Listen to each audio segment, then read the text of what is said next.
What's up? We're doing Touhou 6 again. I was planning on the last stream being the last time we mess with this game and then we move on. But I was wondering about Reimu A in this game, because Reimu A in this game is the homing shot. It might be this one. Let's see. Yeah, this homing shot here. I think this is supposed to be the worst shot in the game because of just doing no damage. In a game where you desperately want to do damage, does not have to be dodging for as long as possible. Because it's like a battle of attrition between you and the patterns in this game. But I didn't actually try it, so yesterday I just tossed it in and see what happened, and we cleared with Reimu A. I'll be showing that one in a little bit. So now, last stream, we were mainly playing Marissa B. We cleared with Marissa B. We got 2 of them there, because the first one was kind of scuffed. We tried to get another one that didn't end with, like, no resources remaining. And then, we tried Reimu B for fun, just to see what the differences would be. While I didn't like her bomb at all, her damage is really good, and she does like Scarlet Gensokyo really good. I also got my best result on that pattern as like a 1-bomb Scarlet Gensokyo. I've never captured it, but I've never gotten close to a 1-bomb. I need like 4. So now that I got the Reimu A yesterday, now we just have 1 more left. So what the plan is we're going to see if we could clear with Marissa A. And then I'm going to show the homing replay just to show, you can see the pros and cons of the homing. Like the homing in this game, the things that are really annoying in this game are less so because of the homing. But, and it does surprisingly more damage on the bosses than you would expect. But, still, like, this stage here is pretty mean on homing. Also fixed up some things. We'll have caffeine. Also fixed up some things, like, I found a way to do some of the books on stage 4 better. I found out the later books on the second half of the stage. Not the big, long area where we're streaming a bunch, but the ones with the big fairies shooting that give you a cancel. Where you have to rush and kill some books along with some Zakos, otherwise these waves here that are aimed at you get all out of control. I found out that books automatically die. Not these ones are fucked up. But they automatically die, so you could just do a simple stream. It's way easier. I'm like, oh, that would have been a thing. But we're going to be doing Marissa A. So real quick on the shot types, if you didn't see last time. Reimu A is the homing. It does 0 fucking damage, except it actually does a lot more damage. I settled on stick, Memphis, just because the more I do keyboard, despite it being like so much more optimal for like tapping, I have a like mental delay on every movement I do. It's just too much of a problem. I've just played too much on stick, so it's just too easy to have like less of my brain to muscle action. Like my big problem on keyboard is trying to go in a direction and then backwards. That like I have to go and then I'm like ah, and then you go back. That's just you fix that with using it a bunch. I would have been a stick. I would have been a keyboard or a hitbox player 100%. Like I was saying before, like I use hitbox on like everything. I'll use it for everything that's not like I could chuck on here. The only reason I'm using stick is because I enjoy arcade aesthetic. And it's fun to use the stick. And believe it or not, these games are like we're playing, this game is a dodging game, but the vast majority of arcade shit is like routing based. You eat bread with cheese while chat is on. I'll change my YouTube name to Pan with Cheese. It's beautiful. My 2 favorite things. Anyway, Reimu A. Damage is shockingly not as bad as I was expecting, but it has issues in stage 4 and 5. You can't kill big Zakos as fast as you want. And you are dodging things for a little bit longer. Reimu B is like the default in this game. She does shit tons of damage. It's a straight shot with a little bit of shotgunning. But if you point blank bosses, they do so much. Like you completely shred Scarlet Gensokyo. What about playing with the touchscreen D-pad? Touchscreen D-pad? Man, they used to have they probably still do. They have the cave games on iOS before, like, we could do, like, Mushihime-sama. Before we could emulate that very easily, if you didn't have like a 360, you could play it on like iPad, and it's completely fucking busted because it doesn't have a fixed movement. It goes off of like, at least these versions, it goes off of your touch exactly. So you can just instantly zoom across the screen or do whatever dodges you want. Yeah, you'd think it was dog shit, but you can get away with nonsense on there. It's kind of funny. My first time fighting Larsa was on an iPad screen. Fucking zooming around. Actual D-pad on it, though. Probably mean. I'm not sure how those Steam controllers, they have the really funky D-pad. I've tried it on Steam Deck, and I'm not a fan of the touchscreen D-pad. I'm also not a fan of the Steam Deck D-pad. That thing is dog shit. I've been waiting for, like, some way to replace that D-pad. If a saved playlist of DOJ iPhone clears. That's kind of sick. I have not seen a hibachi with touchscreen control. That shit's nuts. Soon have mind control inputs. Then I'll run out of excuses, though, for running into bullets. Oh yeah, this shot type's... This is like the default shot type you probably play. And then, it's best for, like, no miss, no bomb. We go to Marissa. We were doing Marissa B, because our bomb is so good, it ruined all the other characters' bombs. Because every time you hit Master Spark, the whole, the pattern's over. You kill it. A lot of these other ones, they have to, like, double do it. They all feel bad. So, like Reimu A, this lasts a decently long time. It's our one where she's got a bunch of orbs and they chase the boss. It's decent, doesn't do that much damage. Forgets to bomb with mine. Yeah, there's no option select. This shit, Reimu B, this bomb is instant. It clears the screen instantly, but like then that's it. But you make up for it by doing a fuck ton of damage. Whoops, not. So I picked Marissa B specifically because you can just bomb and it lasts for forever and it does a fuck ton of damage. Marissa A, the bomb is weird. This is either a dog shit bomb or a decent bomb. Look at the... fuck it, I'll just hit bomb here. This is what this bomb does, so look at the health bar up there. So because these stars have to travel, look, we did 0 damage. And... like, the bullets can go through the... It seems like a shit bomb, but if you sit on top of them,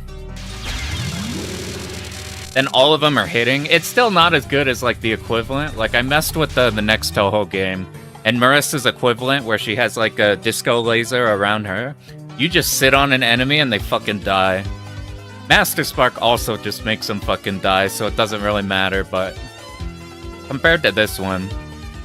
But what up? Surprise, more Touhou. We're stuck with getting clipped more. Believe it or not, I suspect this is gonna be the Touhou game I like the least, just because I'm bad at dodging. But we've cleared 3 of the shot types. We just need 1 more. We can't let business go unfinished.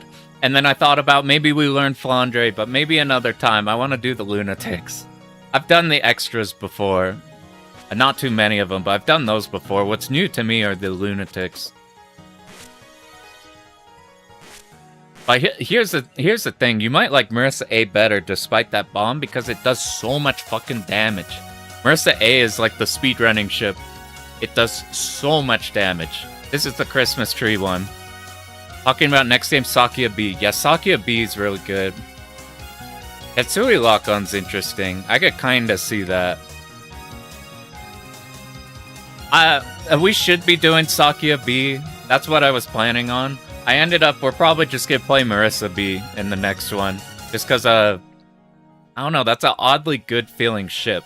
We might be cursing ourselves, though, because instead of getting, like, 3 or 4 bombs, Sakia getting 4 bombs, she gets 2 bombs a life. But it's also less horseshit than this game. So, maybe it'll be fine. Alright, we're gonna hop in and try not to die. You're gonna see, so the huge weakness of this ship, aside from the bomb, we having to finesse a little bit. We do so much damage, which is awesome, but it's the narrowest shot type in the game. Like, most of these shots have a similar bit, but this one's extremely narrow. I still haven't fucking memorized stage 1 and 2. Let's try not to be hit. This is probably gonna be the hardest shot type to get powered up on. It was so easy on Reimu A, as you would expect. I went the wrong way, doesn't matter.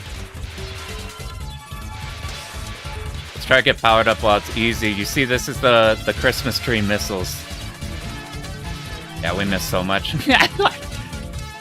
That's fine, it don't matter. Plus, this one does a lot of damage, so we make up for it. I really should be playing Sakya in the next game, but I had the funny idea that we could do Marissa in every single game, because she has like some form of being fucked up in every game.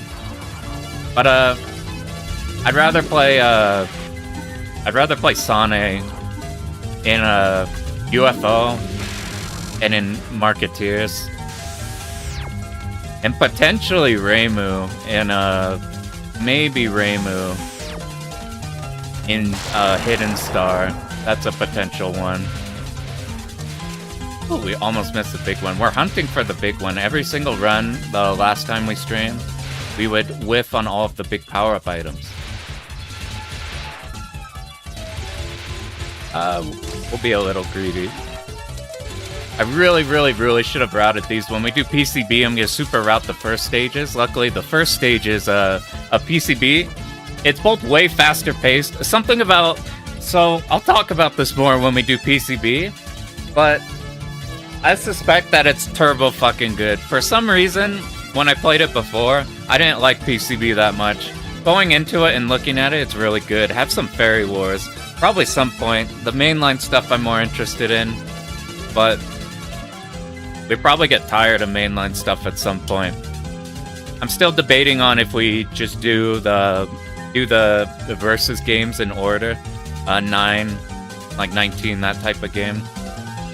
Also got Fit PC98 in there somewhere. I'm probably not going to be doing these back to back. I'm probably going to do Mushi, or not Mushi, Maho as like the next game we stream on here, but I'm learning like that along with just fucking around on PCB. Found 2 really good replays for next game, and I suspect it'll be a whole lot less mean than this one. It's still got its points, but we could just cheese bomb. Even with the ship that doesn't get bombs for jack shit. But this game's fun, but this game has some horse shit in it. So I really wanted to do this one first because I wanted to get it out of the way. It's kind of like we did SDOJ first because I suspected that would be the hardest TLB, and then it's like once we got that out of the way, all the other Dodonpachis would feel less bad. We do that with this one here. There's a lot harder games in this one, but the difference is those ones are harder if you're trying to play the game. And we're not trying to play the game, we're trying to hit the bomb button. Or do whatever stupid shit is available in the game. Because it's fun. Alright, so this we need to not die to. We need to just kill these right away. Fuck the power-ups. I don't want to be dodging spreads. If you're doing it properly, you just track them along the top, they never shoot. I don't have this shit routed, so it's terrible. We have shockingly more power than I'm used to here. So look at how narrow our shot is.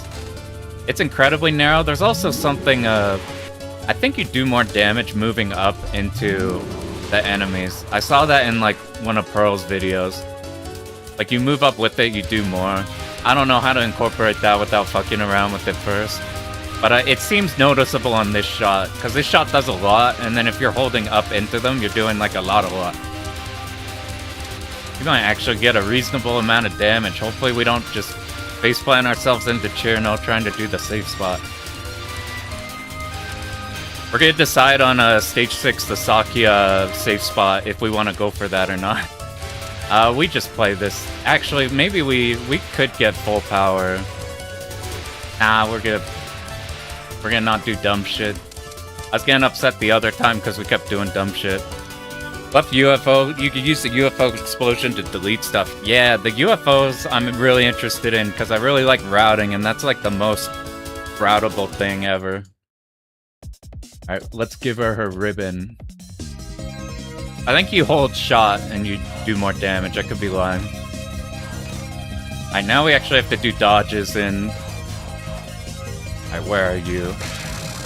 See, we did so much more damage than last time.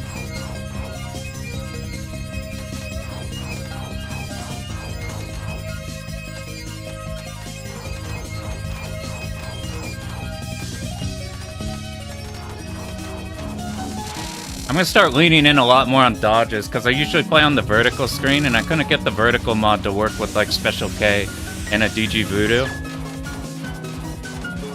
We'll just compensate for that by leaning in really fucking close to the screen. It's easier to dodge. Almost killed myself. I noticed patterns like the next ones are ones where I get clipped on way more with Marissa than Reimu. Reimu has a better time because Marissa moves so fast. Which is awesome and bad at the same time. Why are you not dead?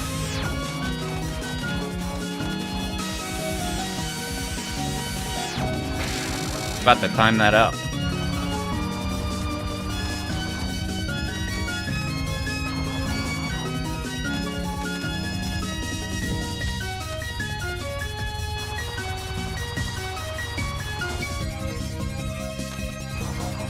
Okay, we can kind of hit you. I was worried we got this giant vertical wall. Look at our damage. It does, like, so much.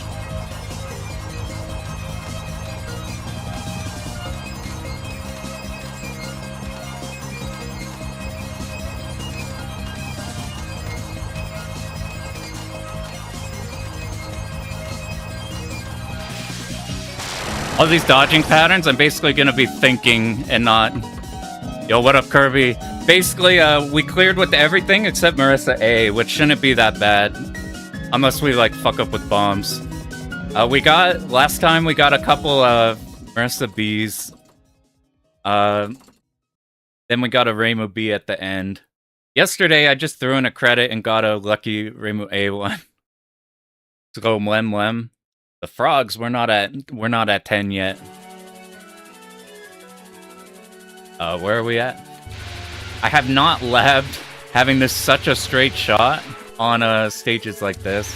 I'm also not going up for the point of collection if I'm not immediately already going up there. Because my dumbass keeps forgetting about it. And I don't want to run up there and get smacked.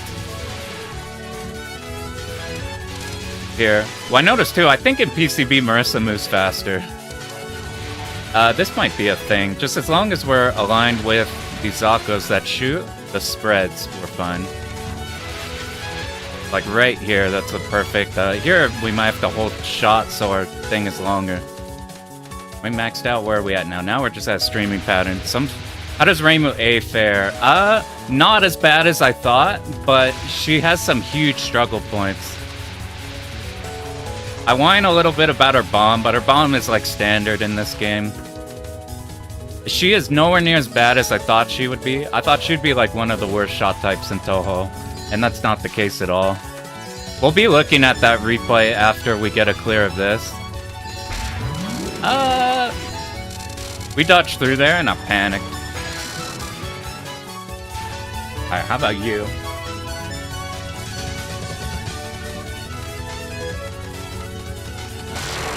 Oh, they do so much damage, it's crazy. I don't know how this shit'll go.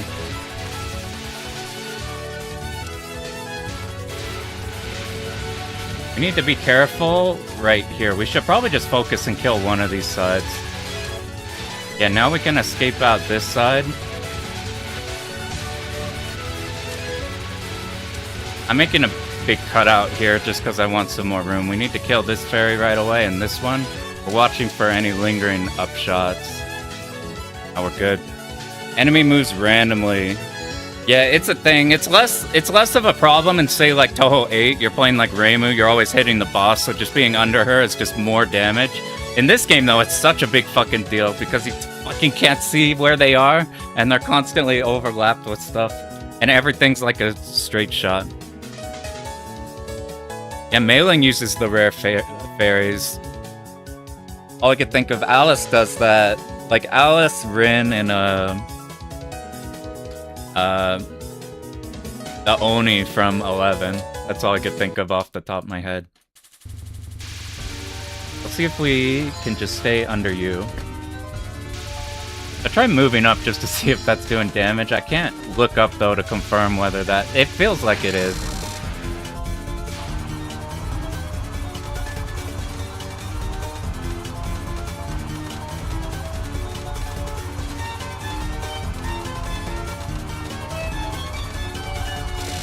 I almost moved too far left at the very last dodge. Like these fairies here. Should die. Our shot's narrow, so we don't hit her when we're not right there, but we do so much.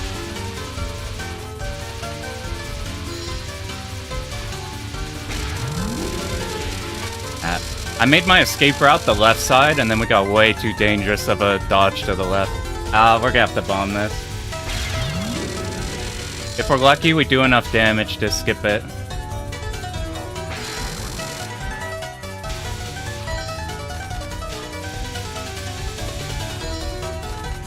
I think this is by far my favorite pattern in the game.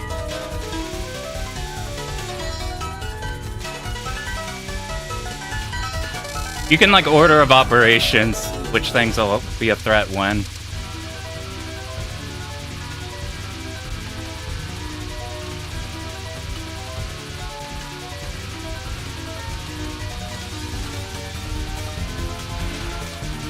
I did so many risky dodges there.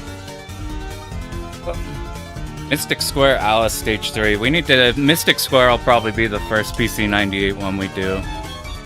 I've noticed the PC98 backgrounds on the bosses are pretty cool. We're bombing a whole lot, but that's fine, because we've learned that we can bomb a shit ton in this game. This should probably be the easiest character to kill these 4 fairies. That one still got off.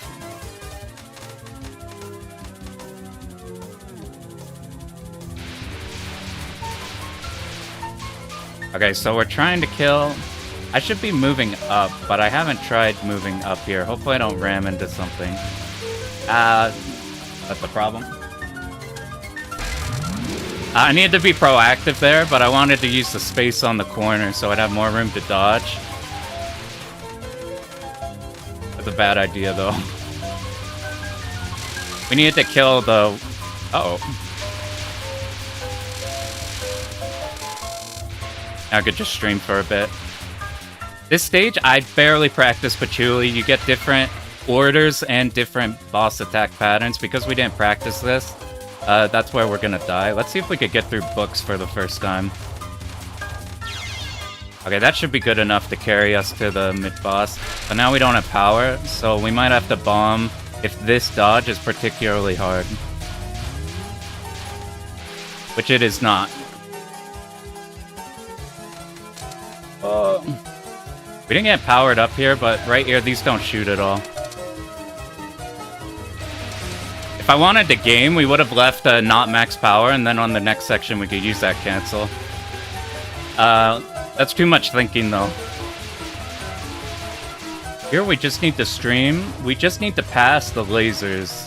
We're either gonna kill him, but because our shot isn't so spread, we had to move up and around that Zako just in case it would ram us. That one was weird. This is about the pace we want. We want to go real slow, except just passing that laser. Now we move up. Now we move up. Okay, I learned something that made this shit so much easier.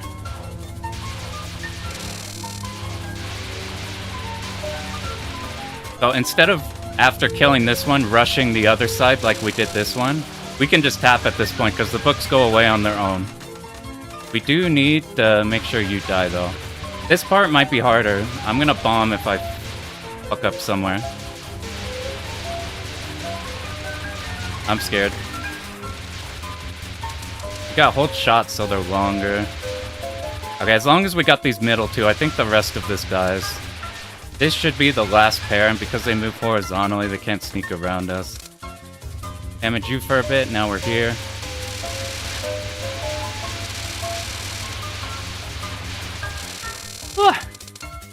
So now we're probably gonna die a shit ton. A new strats on a run. That's my number one way I get pissed at myself, is trying new shit. Trying new shit that you're not didn't test before is always a fucking disaster mid-run. PC-98 bombs are cool, yeah. The PC-98 static's pretty good. Alright, we're gonna lose like all of our bombs and probably a life or two here. The problem with the bomb is we might have to double bomb some of these. I've never been clipped by this laser doing this middle strat. I feel like this middle strat is the best thing to be doing. Even if she moves away, see how she moves back? This one is hard.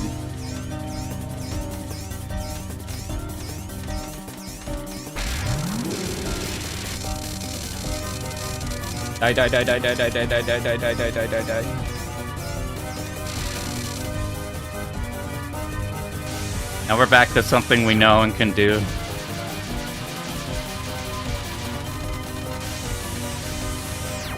Almost got... I went past the middle there.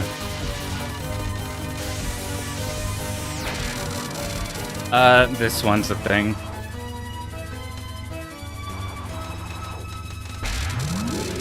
I couldn't find a way out there. I probably should dodge to the left. I don't know how to identify which direction to go. Probably just the opposite one she's at, but we're not doing damage. At least we're just one-bombing these. This one...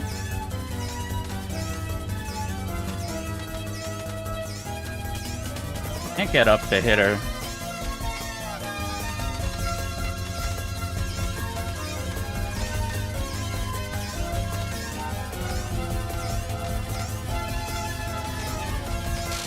Nah, dude, I thought the sound of the bullets going away was me dying.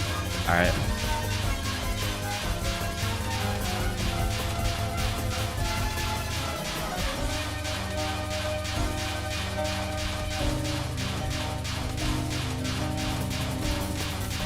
Oh, yes! That's like one of the hardest patterns for me. That one felt good.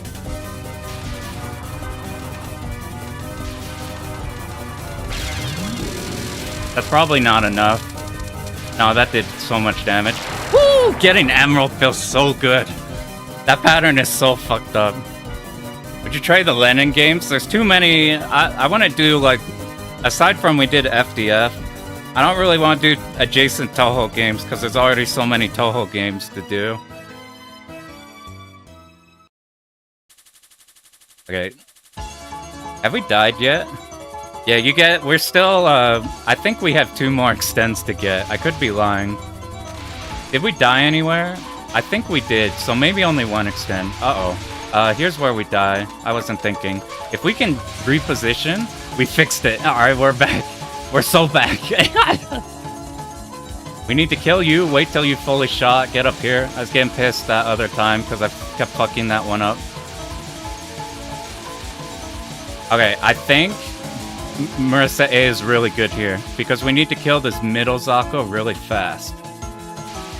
Okay, just last second movement, fuck. Alright, now we can use the cancel. We might have to bomb. Yeah, let's just wait and then bomb. Alright, let's see if we could get this one. We're remembering to start on the left side.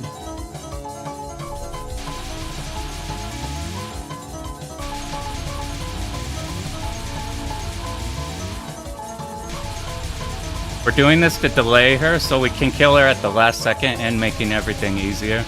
I found out you're safe up here, so it's fine.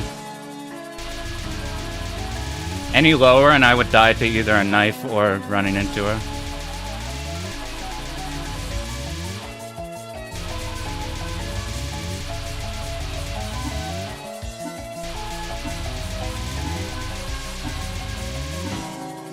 Alright, now we kill her here. I learned how to do this one better, but it's still kind of luck dependent. I'm still bad at it.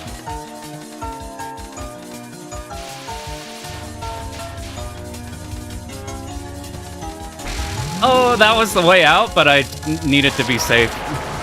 So because we delayed, this shit shouldn't be that long. Yeah, see, it was just like one wave here. Now we need to tap slowly.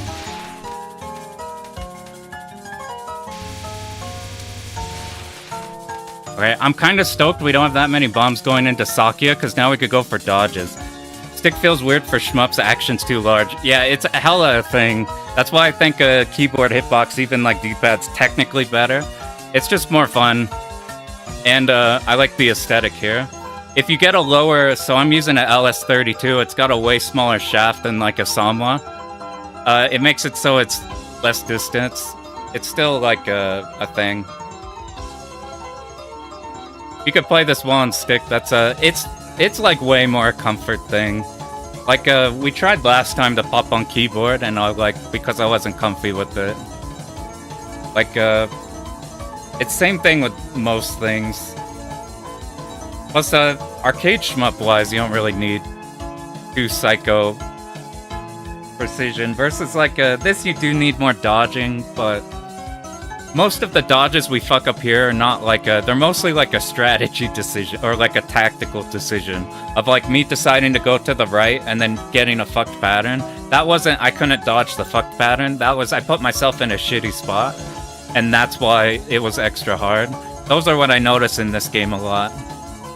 I'm stoked though, we have a bomb. So we're gonna bomb this one once, but then we get to do dodges. Hopefully I don't get clipped here. We'll just use this.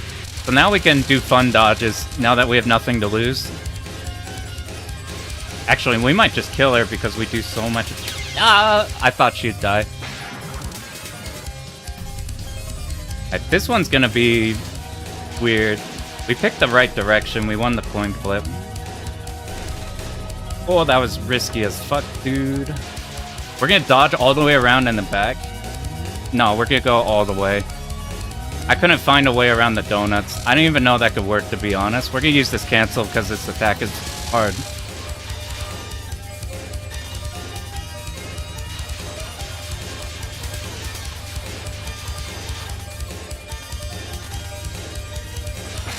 Woo! I needed the bomb there. Something was gonna go wrong. We have to remember after this pattern not to move up to the point of collection. Yeah, I'm not very good with the knives. I just needed to be safe there. We had 3 bombs, so I'm willing to dump one. Don't go up.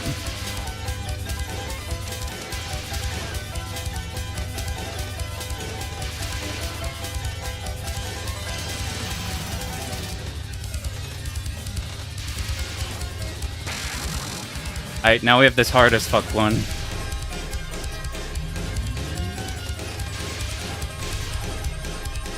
We should have done enough damage so we can bomb now.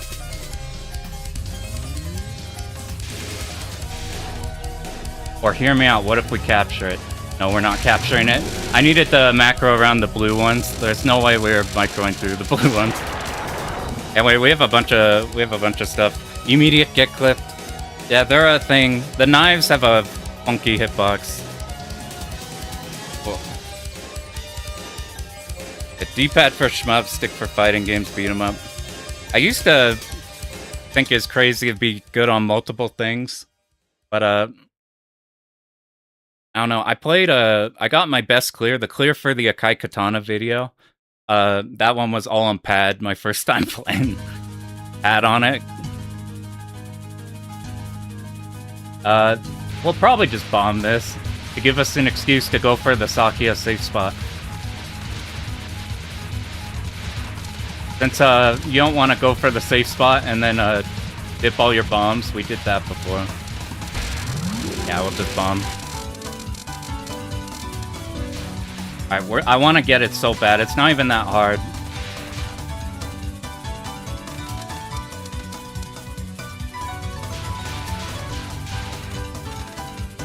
Ah! Alright, we just have to get through first pattern. Yeah, hitbox instant air dashes are so good. And like tiger knees and shit. Ah, I didn't get it. Fuck. I went too far and then I went too short. Damn it, dude. I didn't react fast enough to the boss dying. Ah. I like went too far to the left, so I had to correct, but I moved way too far to the right, so then we got stuck way too far. We didn't lose any bombs though. We're gonna have to double bomb a lot of these because of the nature of our bomb. I tried messing around with preemptive bomb and getting all of your stars on her, but because some attacks don't, they fire and then they're vulnerable, it's kind of hard to time. I say fuck it, we're just gonna bomb down here.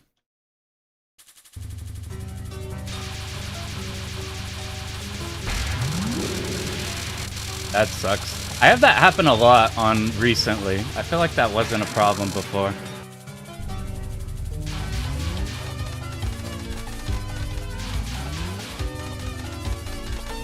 Yeah, fuck that. I got too exhausted of thinking about that one. I'm like the donut I didn't want to think about. Please die.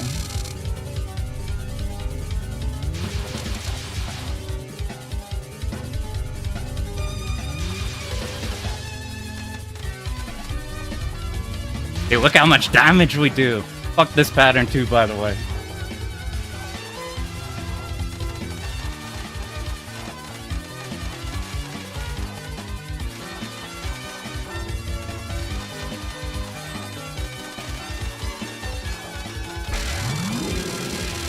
Dude, I went all the way to the left to chase her. She went to the right as soon as I went over. I'm like, no. Where is she? She needs to die right now.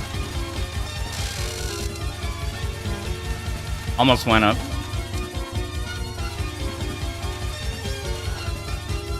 Look how much damage we do. The problem is here, it's hard to chase her because we kind of want to be stuck in the middle because it's too spooky. Let's just do fun dodges then. Oh, man. Oh, dude, why did I tap? I missed. I thought I'd moved too far, but I moved too short. So I moved backwards.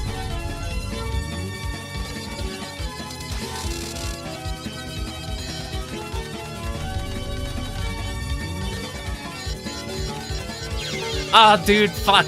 Oh, I thought about hitting the bomb, and me thinking about hitting the bomb made me stop, like, moving. I, like, went to hit the bomb. I decided to not hit the bomb, so I stopped holding left.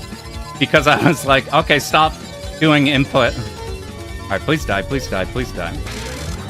This one we have to bomb twice.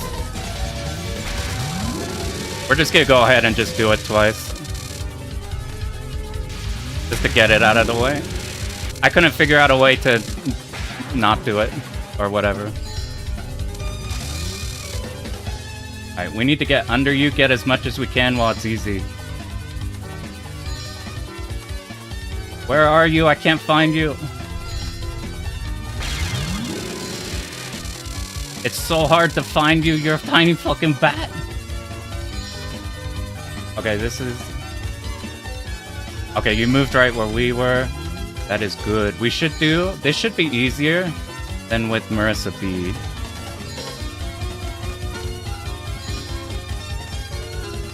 Donde?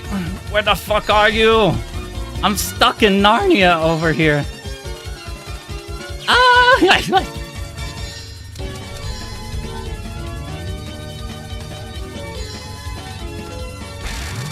Let's just get... I need to find out where she is. Alright. She's in the middle now.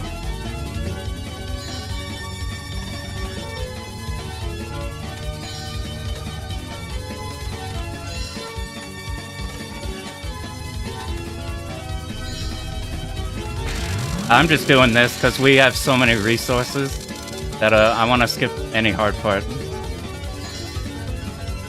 G should die in T-minus now.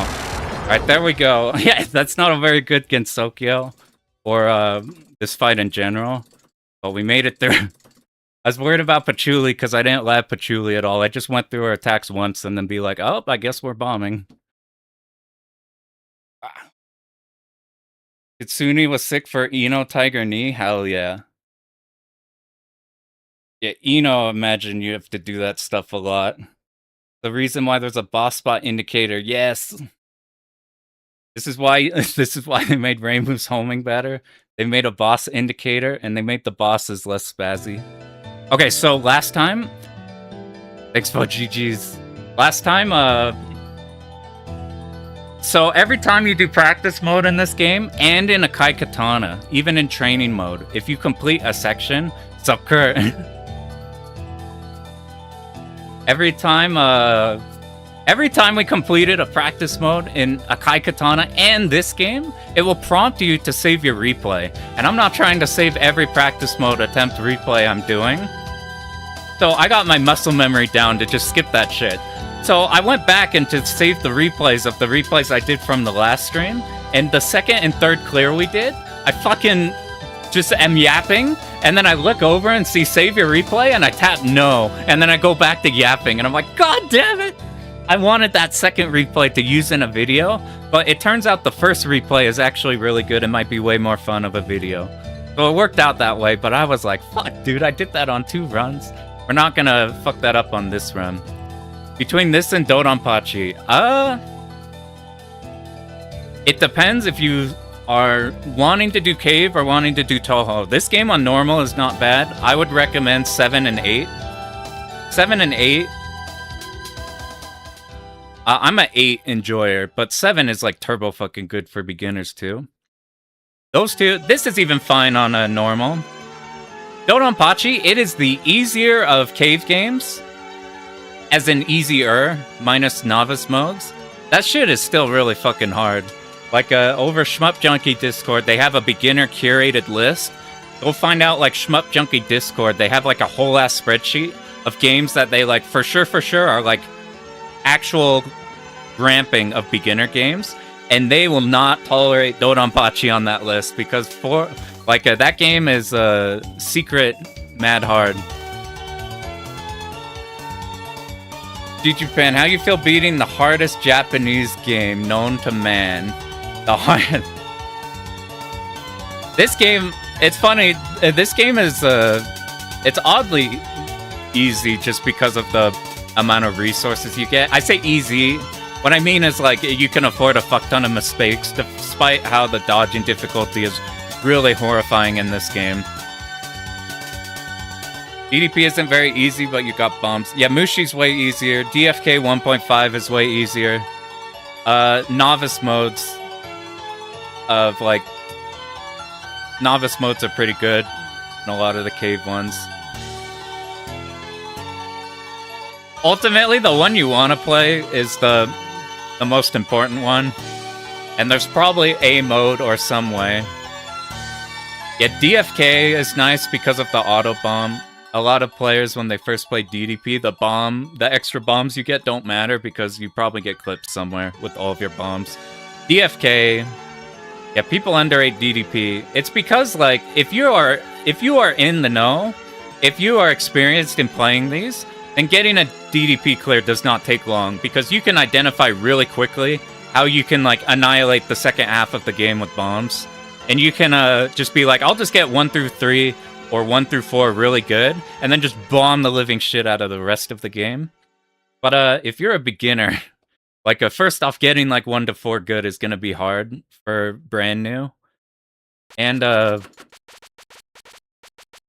like I don't know, you're not gonna know how to abuse things like that. Mystic Square. Mystic Square is that one will be cool. Yeah, got 1-4 perfect and then bomb spammed. Yeah, that's the way to go. Barely enough. Yeah, you do need a lot. Mystic Square's harder because it has cave level resources. I noticed that. There are like barely any fucking lives. These games give you a whole lot.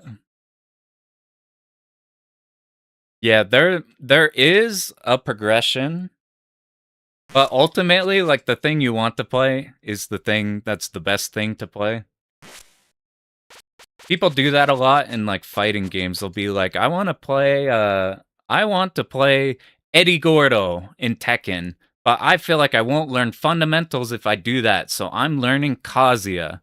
And it's like, you're both not learning things that would work for Eddie, and you're actively playing something you don't give a shit about. I'm like, if you want to play a Horang or a harder to initially learn character, then you just fucking learn them. And eventually, like, you'll be attached to them. Yeah, you have to hunt for novice player base. Okay, so we're not done just yet. So we do have one shot type left, but you might have noticed in here, I actually remembered to save the replay this time. So this time we get to relax and yap. Six squares this blue pattern that doesn't end because the bombs are weaker. Yeah, the bombs get more fucked up as the numbers get higher.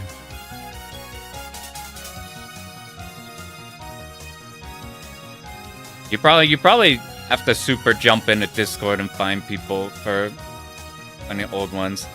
Yeah, Blaze Blue is hard unless you're going in with somebody at the same level as you.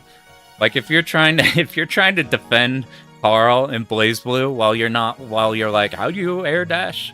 Or if you play other games going into that, and you're like, even if you played like Xrd or something, and you try to get into Blaze Blue, it's like a different things valued there. Blaze Blue's cool as fuck though. I bought like every Blaze Blue as they came out just for combo trials. I never truly played like competitively. I did in cross tag battle. That's my best Evo result. I got 65th in cross tag battle. I had no idea how to play that game. I just did round start U5A into Jin Ice, and it just beat every round start in the game, and then you'd mix them for like game over. And it's really easy to bait their burst or something. I don't really remember how it works, but their guy jumps in. You bait it and you happy birthday them and they die. That shit was so funny. That was like month 1 Evo cross tag battle. It's a good time for VSAV since that shit's at Evo. That game seems super fun. I haven't tried it, but it looks mad fun. Easy to challenge lots of different people compared to... Yep. Spikecade, it's nice since it's more like you just straight up like just pop... Blaze Blue, you need like a... Like if you want to get into it, you can. Like watch the Giuna guide videos. They're really good on getting you like a basic game plan that's enough to win. And that's all you need. And then you just grow from there. VSAV favorite? That's tight. VSAV's cool. It's one of the few. I like messing around with a lot of them. That's one of the ones that missed somehow. Grew up on BB but never improved. It's hard as fuck. It's cool though. There's some Blaze Blue guys here done a bunch of stuff. Alright. I'm gonna have this on. Do we go stage by? I assume it just scrolls through all of these. That Calamity Trigger? Calamity Trigger Jin Ice. Dude, I can't watch Calamity Trigger because the hit stun takes so long. You're like, one hit, now dial the next button. You look at like modern Blaze Blue and it's like, Super Turbo is the best honest degenerate game. Mystic Square Stage 4 boss, Yuki. I think I know who you're talking about. It's blocking the other one. Yeah, that's super troll. The later Touhous where they have multi-bosses, it's usually a good thing if you're hitting multiple of them. Okay, I assume this is gonna just show here. So this is Reimu A. We were talking shot types earlier. Basically, Reimu A does the least amount of damage, but this is the only homing shot. The rest of the shots in this game are super straight. Super straightforward. This one, we have the luxury of homing for the stages, but because of the low damage, it becomes a problem later. But I am interested. I learned a few things, so as we're watching this, I'm curious in seeing later on, it might have to fix things. Oh yeah, 10 on Rachel. Yeah, Rachel is not an easy fucking character. Most characters in that game aren't, but like especially so. By the way, tell me how volume is. I just noticed how loud it is in here, but I think it might be fine. I think I finally fixed not making this sound as good as possible because I'll never figure that out because I'm ass at audio. But I found out how to make it. Yeah, Carl's fucking nuts. I tried learning Carl because I played Dotto. But I tried with the mic.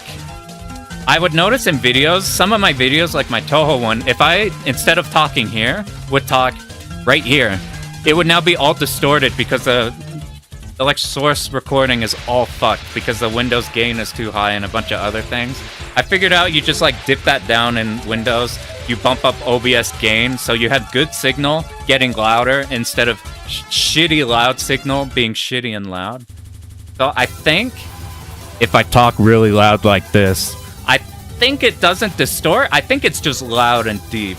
So maybe, like, even the Akai Katana video fucking sounds bad. But I think from now on, that should not be a problem. RNG God save you. Dude, I didn't do Touhou games for the longest time because I suspected these were like mega RNG, and they are, but and especially this one, which is why we got it out of the way first. But shocking amount of this game you route, and there's a lot more tactic in this game than I was expecting. In the way of, like, I made this comparison before, but this game reminds me of pinball, where if you play pinball, sometimes the ball just drains down the middle. But how do the good players stay alive in pinball? They always are aiming in positions that get the least likely chance that you put yourself in, like, in a position where the ball can possibly drain. You're picking safe spots that accomplish what you want to do. This game, the dodging is kind of like that, so I thought it would be like, well, you just get walled and then you're fucked. And sometimes that happens, but a lot of the time, you can identify how they have a shitty pattern. And you can put yourself in positions to have that be the least likely cause, and then you go into dodging mode. RNG can make the dodges harder. Part Katsui Stage 3 boss. Which part in Katsui Stage 3 boss? That's a decent chunk of EOSD. Yeah, that's like the name of this game. That's why I'm glad this one's over with. I actually like this one a lot more than I thought, but I also suspect this one I'd like the least, just because of those elements. I'm a routing player. I want to route out all the difficulty, so needing to do dodges is scary. And 6 through 8, we're gonna have to do dodges. 10 and beyond, it's over. 10 and beyond, Zune put too many system mechanics in that can fuck up his own games. It's over past that point, even on the hard games. Fought with the bullet walls. Is that with the big waves that come down, where you gotta like swap shot immediately? Yeah, Touhou 15, even Touhou 15. Hey, we got this first try on my run. I just like tried to, I don't know where Reimu's hitbox is. I just assumed it's like her white cloak whatever thing. You noticed on this stage, we built up power pretty good because the homing is really good here. Makes the stages nice. So RNG heavy on Lennon stage 1 boss. Yeah, sniping you outside the screen's fucked up. We'll give Zune credit. The only time that can happen in this game is Sakia mid-boss attack 2. But you're ready for them because it's like vaguely static when they appear. Well, when they appear is static, but just like exact position isn't. And her second mid-spell. Those are the only ones I could think of where they literally like come off screen. Yeah, what I found in Katsui for that one, you just have to be in shots just immediately so you can make it through those. Yeah, you can't like see the pattern come out and then switch the shot. You just have to be on that shit so fast. I've been thinking about Katsui Emote. Hazy Levels came out with the video for Hazy Levels came out with the going over the Akeda arrange.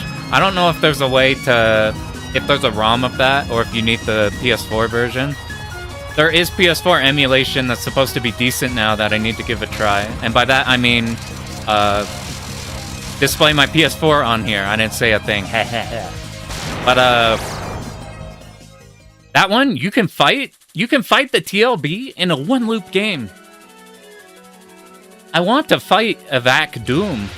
He's the TLB of a Katsui Urloop, but Urloop is so fucked to get into, I don't think it would be fun. I've been seeing people agonizing every time I look up anything Katsui. You on PC only, pretty much. I have a mister there. I don't know. I don't have a capture card or anything. I don't. That's why this shit here is all a lie. No Nessica in here. It's literally just my PC hooked up. These two arcade machines we have are literally just two monitors that just have plugged into my thing. Sold your 3DS, Mrs. Katsui Death Label. I need to look at that. I haven't seen that much. Yeah, Touhou 15, you want Shield Bomb. So the strategy, I keep bringing this up because I think it's so funny. The strategy we're going to do for that is literally just Sane bombing and then just like grazing everything and then suiciding, and you outpace the game. So like all the bullshit, like Junko patterns, we literally just bomb every Junko pattern. Fucking the health fairy, clown piece, we just fucking bomb everything there. I'm so stoked for that game. That game is like ungodly hard if you play it normal, and I suspect it's gonna be a fucking meme when we play it. When we play it eventually. I don't know. There's a lot of cool ones here. We're not gonna go through these straight up. We're gonna alternate. Luckily, I have a lot of games that I've cleared but don't have video of, so it'd be fast to learn them. So like R-Type I've cleared a billion times. That one would be easy to come up, and then I can make a video on that and then alternate something. First few stages have a bit of routing with grazing. Yeah, Clown Piece Onward is crazy. Yeah, because I'm full survival, we're gonna just cheese Clown Piece and Beyond. That shit is crazy. I can't imagine. Even with Raisin Cheese, it seems crazy. You're getting hit like every 2 seconds, even with your 3-hit shields. Wait, this run, you see, it's fairly... Look at the damage we do. So our last run, we were on a super high damage shot. But this is not bad. So we dodged 2 shots, and that's about the time she dies on every shot type. Here we had to dodge like a little bit of 3. That's about the damage you lose on the patterns on this with this shot type. It's shockingly not bad, and because of the spread, you could go up and like get more. And you're always hitting the bosses no matter what, even if it's a little bit, which is a big deal. You saw in like every Scarlet Gensokyo, we can't fucking find the boss. Here you're always doing damage. The problem is we'll see next stage, but otherwise this looks very similar. Hater of Junko. I forgive her for the theme. It's a really good final boss theme. Did normal on your first attempt, but with a serious amount of bombs. Yeah. Shit's nuts. I'm stoked to get over there. Touhou 8's my favorite, and that game's effectively a sequel. So, as much as I'd like to play Raisin, have you played Rabbit and Steel? I've thought about streaming it, like, super soon. Me and my cousins have been playing it. We've been doing 4-player, also. I don't know if streaming a... Maybe we stream a group thing, because it's rare we get a shmup-adjacent thing where we do multiplayer. Sometime I might get them to try to stream, and you could just see the madness of that game in 4-player. I'm not very good at it. I'm a FF14 raider, but I'm not a very good one. I'm like I can do the mechanics, but I parse low. My best right now is a 70 on the first fight, which is a super easy fight. But I've cleared hard a couple times in Rabbit and Steel. We've cleared hard a couple times together as a 4-player, but it's like a clusterfuck because everybody has to know what they're doing, or else you kind of suicide people. If you like one person dies in that game, the next mechanic just fucks everybody. If you guys haven't seen Rabbit and Steel, imagine like Death Smile's horizontal 2D game, but with MMO, like Final Fantasy style MMO mechanics you have to dodge. It's pretty fun. We might be streaming that soon. 11's bomb system's geared. Pick Reimu A for power, Reimu C to skip everything. Reimu C I thought about doing. That's the Aya shot, right? With the goofy bomb. What we're gonna do is we're gonna play Marissa and just Alice bomb everything. I found one of my favorite things. MMO rating seems fun. It's a lot of the same things as this. It's effectively multiplayer shmupping. It's a lot of the same feeling. What up, Metal Wolf? You cleared one stage on Lunar? Hell yeah. Dude, Lunar is so fucking crazy. I thought that might be fun to learn, but I kind of just want to learn a shmup instead. I got so many shmups to learn. So I thought about just learning hard mode and then we doing runs on there. That'd be fun. I'd be playing the Grenadier and Brawler are my favorites. Closest you get's playing Monster Hunter. It's similar, yeah. Speedrunning, shmups, MMO raids. Monster Hunter, run-based things, roguelikes to an extent. Those type of formats I like. I like roguelikes a bit less because I'm a very static person, but I'm growing around on them more. So we're gonna see on this second phase here, I want to show the problems I ran into with this shot here. So the homing, one, you see the homing fucking wiggling, I didn't even notice that, but look here, we can't really kill the books, which is fine because we have it planned out so that we dodge these lasers no matter what, even if we don't kill him. But this laser up here is kind of a bastard that this one lives. The one that we're about to cross under, this one, I just bombed because I didn't think I could make it past in time. Yeah, Slay the Spire, new shit comes out in like 2 days, 3 days or something. Okay, this right here. So I didn't know about the strat we just did today. So I thought that we'd need to kill these fast. I thought we needed to kill the books, and then we'd need to kill this, run over to the left side, and then start a stream from here.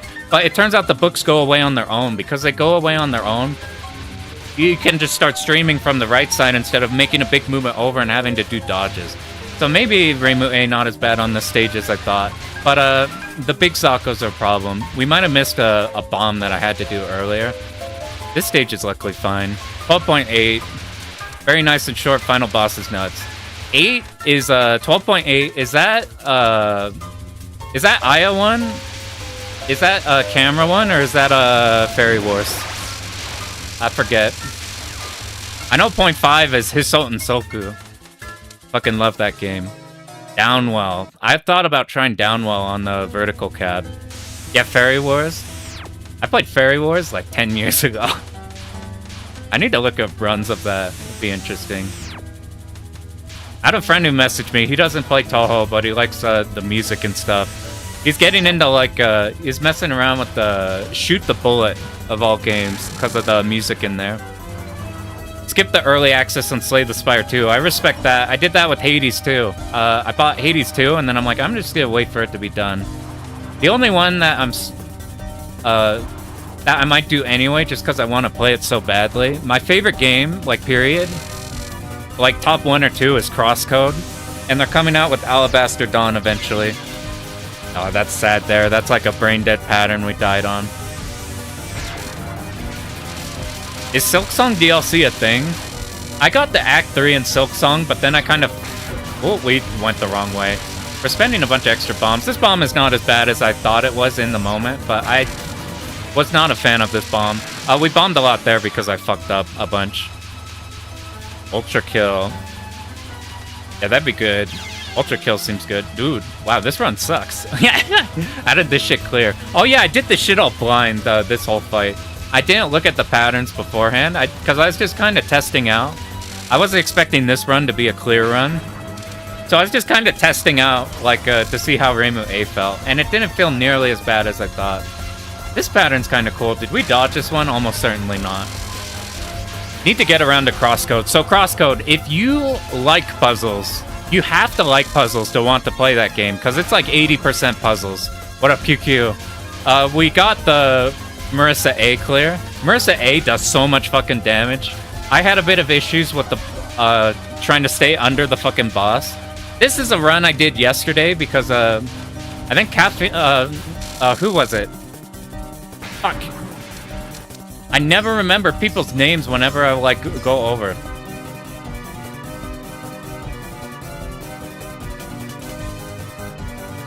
I genuinely think I have a brain problem. It's like more than normal. Who was it? Yeah, Chiba Latte. Chiba Latte. What the? Doesn't yours show up on different YouTube chat? I forget. YouTube does weird shit with the names. It shows one, shows the other. He's like asking how Reimu A was, and I was gonna parrot information, and then I realized I didn't actually try it to begin with. So I tried to run yesterday just to see how it goes, and we managed to clear. The shots are fairly balanced. Hell yeah, they are like despite like Reimu A is probably the most different. They're all like just straight spreads. Yeah, Crosscode's like my favorite game. You have to like puzzles though, otherwise you won't like it. That's the only game I've ever 100%ed, and then I literally, like, immediately went to do another 100% run. Because I'm like, well, there's nothing like this game, I guess we just play it again. Any big shmups coming out this year? I'm terrible for that. Damaku Unlimited, the new one. That one... I remember Wes was saying he's super looking forward to that one. All the shmup releases this year have been fucking disappointing, man. R-Type Delta was weird. We need to do that one sometime for fun. This shit... Did we get through this? We tapped better than we did in the run today. But see, we can't kill that like top one. Maybe if we escape out the top. Because we can't kill that, these get out of hand too fast. I've spent so much time on arcade stuff and like shit like this that my knowledge of 2000s to 2020 is like a gap that I don't have very well. So like a lot of, like, Cyberrier, Castle Shikigami, those games in that era, I don't know jack dick about. I haven't played those. Even stuff like Eshkatos, like 10 and Beyond. Yeah, Raiden Fighters collection. I was gonna do a Raiden Fighters 2 video in preparation for that collection. And then it came out before I knew it, and then the collection sucked. R-Type Dimensions 3. Is that the one that does R-Type 3, but with the HD thing? I've been wanting to learn R-Type 3. I've been wanting to learn R-Type 2, too. I've been wanting to learn everything. There's not enough time. We need to do less hard games. The Damaku Unlimited, it looks like super generic, but everybody has a super high opinion of it. I only played 2, like, super casually whenever I was playing, like, Touhou normal modes, like, 800 years ago. So I don't know anything about it, really. People really like it, though. 2D and 3D mode, you, like, go back and forth. R-Type 3 be super fun. That game is sick. Do we actually make it through? Look at those dodges. I should not have gone for those dodges with having 3 bombs in stock. Raiden Fighters Jet is peak. Jet is super cool. We did a Raiden Fighters 1 stream where we documented the entire learning process. It took us 8 or 9 hours to get from nothing to a 1 credit clear. The first game shocked me. The first game is fucked up in bullet speed. I can't imagine you playing on the collection and shit is even faster. That was, we were fine with that dodge there, but the donuts in this game, you know, your hitbox is not actually as big as it feels compared to the other games in this game, but I suspect the bullet hitboxes are also bigger. It's fucked up. Just posted 2-all commentary of R-Type 3. Oh, hell yeah. Dude, I'll check that out. What ship did you use? I'm curious. I was always jumping between a Shadow Force and the third one. I ended up trying to snipe Icarus whenever he's streaming that and being like, help, which one's the best? I think he's saying the Shadow Force because there's that one shot type where you put it on the back of your ship and then it shoots backwards and then forwards. So you're like hitting both of them. It's something like that. What up, Fizzle? Shadow Force best for beginners. Yeah, my initially went to the third one because I kind of liked some of the shots on that, but eventually went over to. I'm like, after looking at more Shadow Force ones, it looks like you can just default to that shot. It seems really good. Old school Hori Shmup Heads, best Hori game. Have you played? You said Gradius and R-Type don't click. If you want intro to Gradius Syndrome, Thundercross. I fucking love both of the Thundercross games. Nobody else does, but I do. Thunder Force 3, any version. Even the SNES one. Gate of Thunder is in my top 5 games. I fucking love Gate of Thunder. Gradius 2, I like so much more than I could have imagined. Like, I thought that game would feel awkward. I fucking love how that game feels. It feels so good. Once you're past stage 1. Stage 1 is a bastard. Is Thundercross the ones you ran a few weeks ago with the big battleship stage? No. That one is Hyperduel. Hyperduel, though, that's a banger one. Hyperduel is a sick one.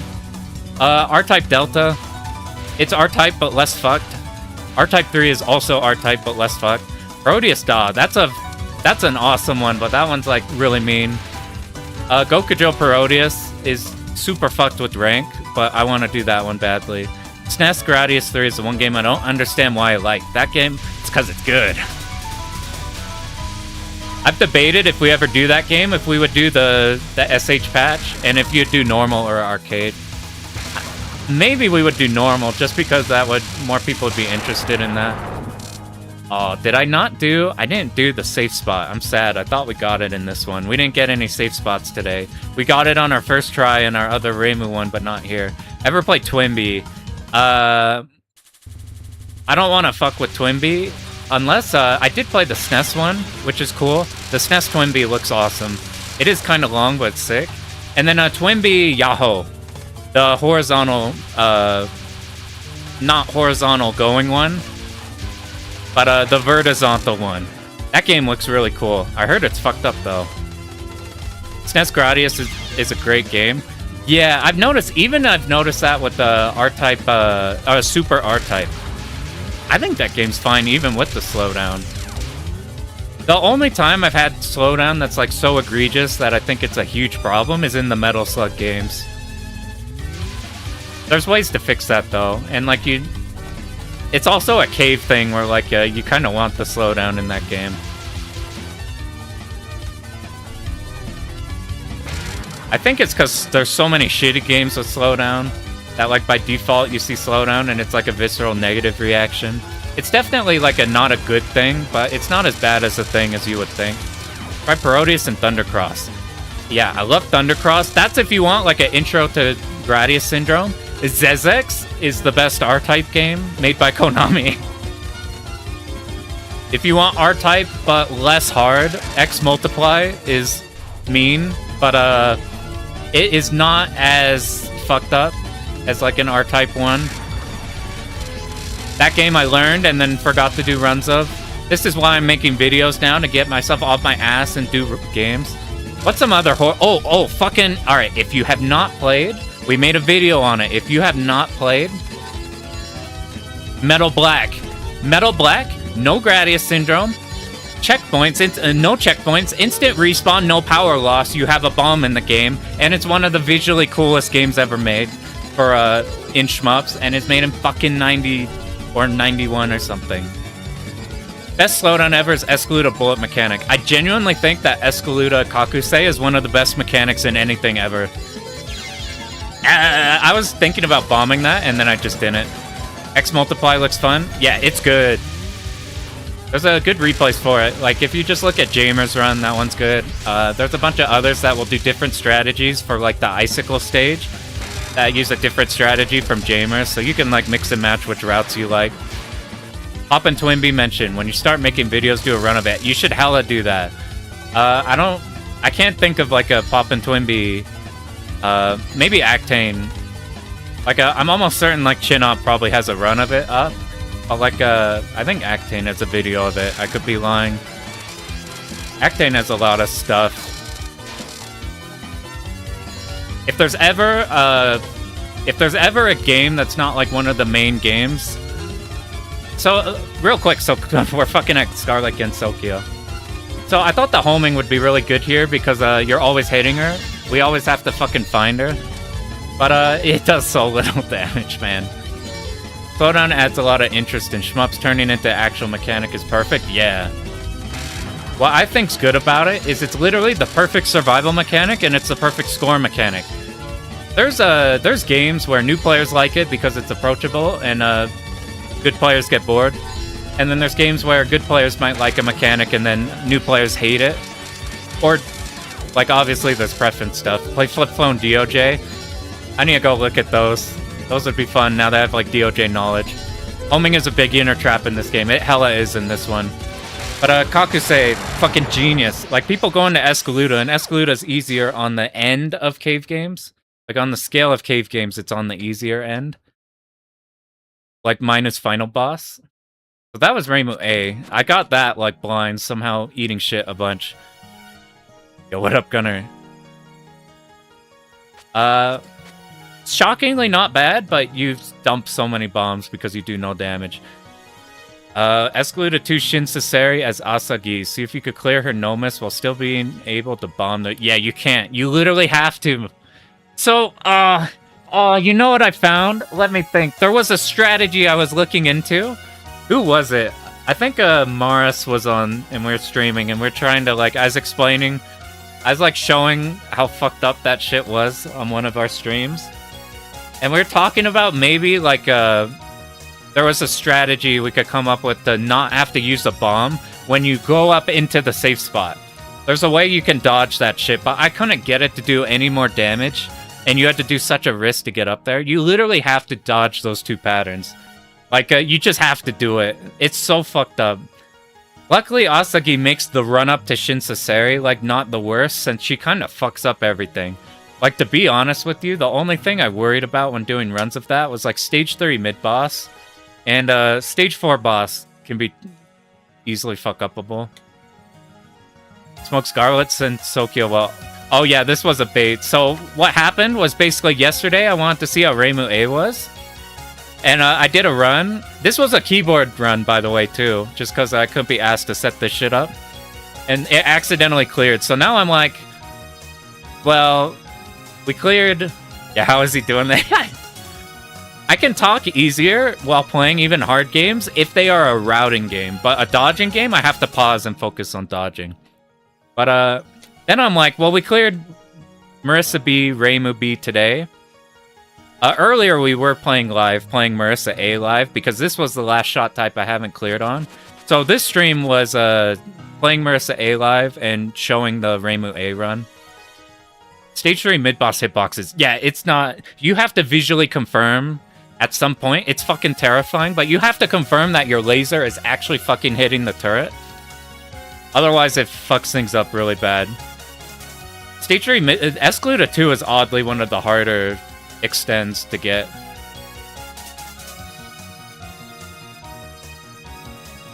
I'll put this back to main screen so we have something to look at. It'll like scroll over like an arcade attract mode. I'm a huge fan of arcade attract modes. When it's doing like Raspberry Pi, it'd have a thing where it's just constantly rotating attract modes of games. I really love arcades. So I'm like 29. I was born in the era of Chuck E. Cheese arcades. So like the most you would get of like an arcade game would be fucking like Galaga Miss Pac-Man combo.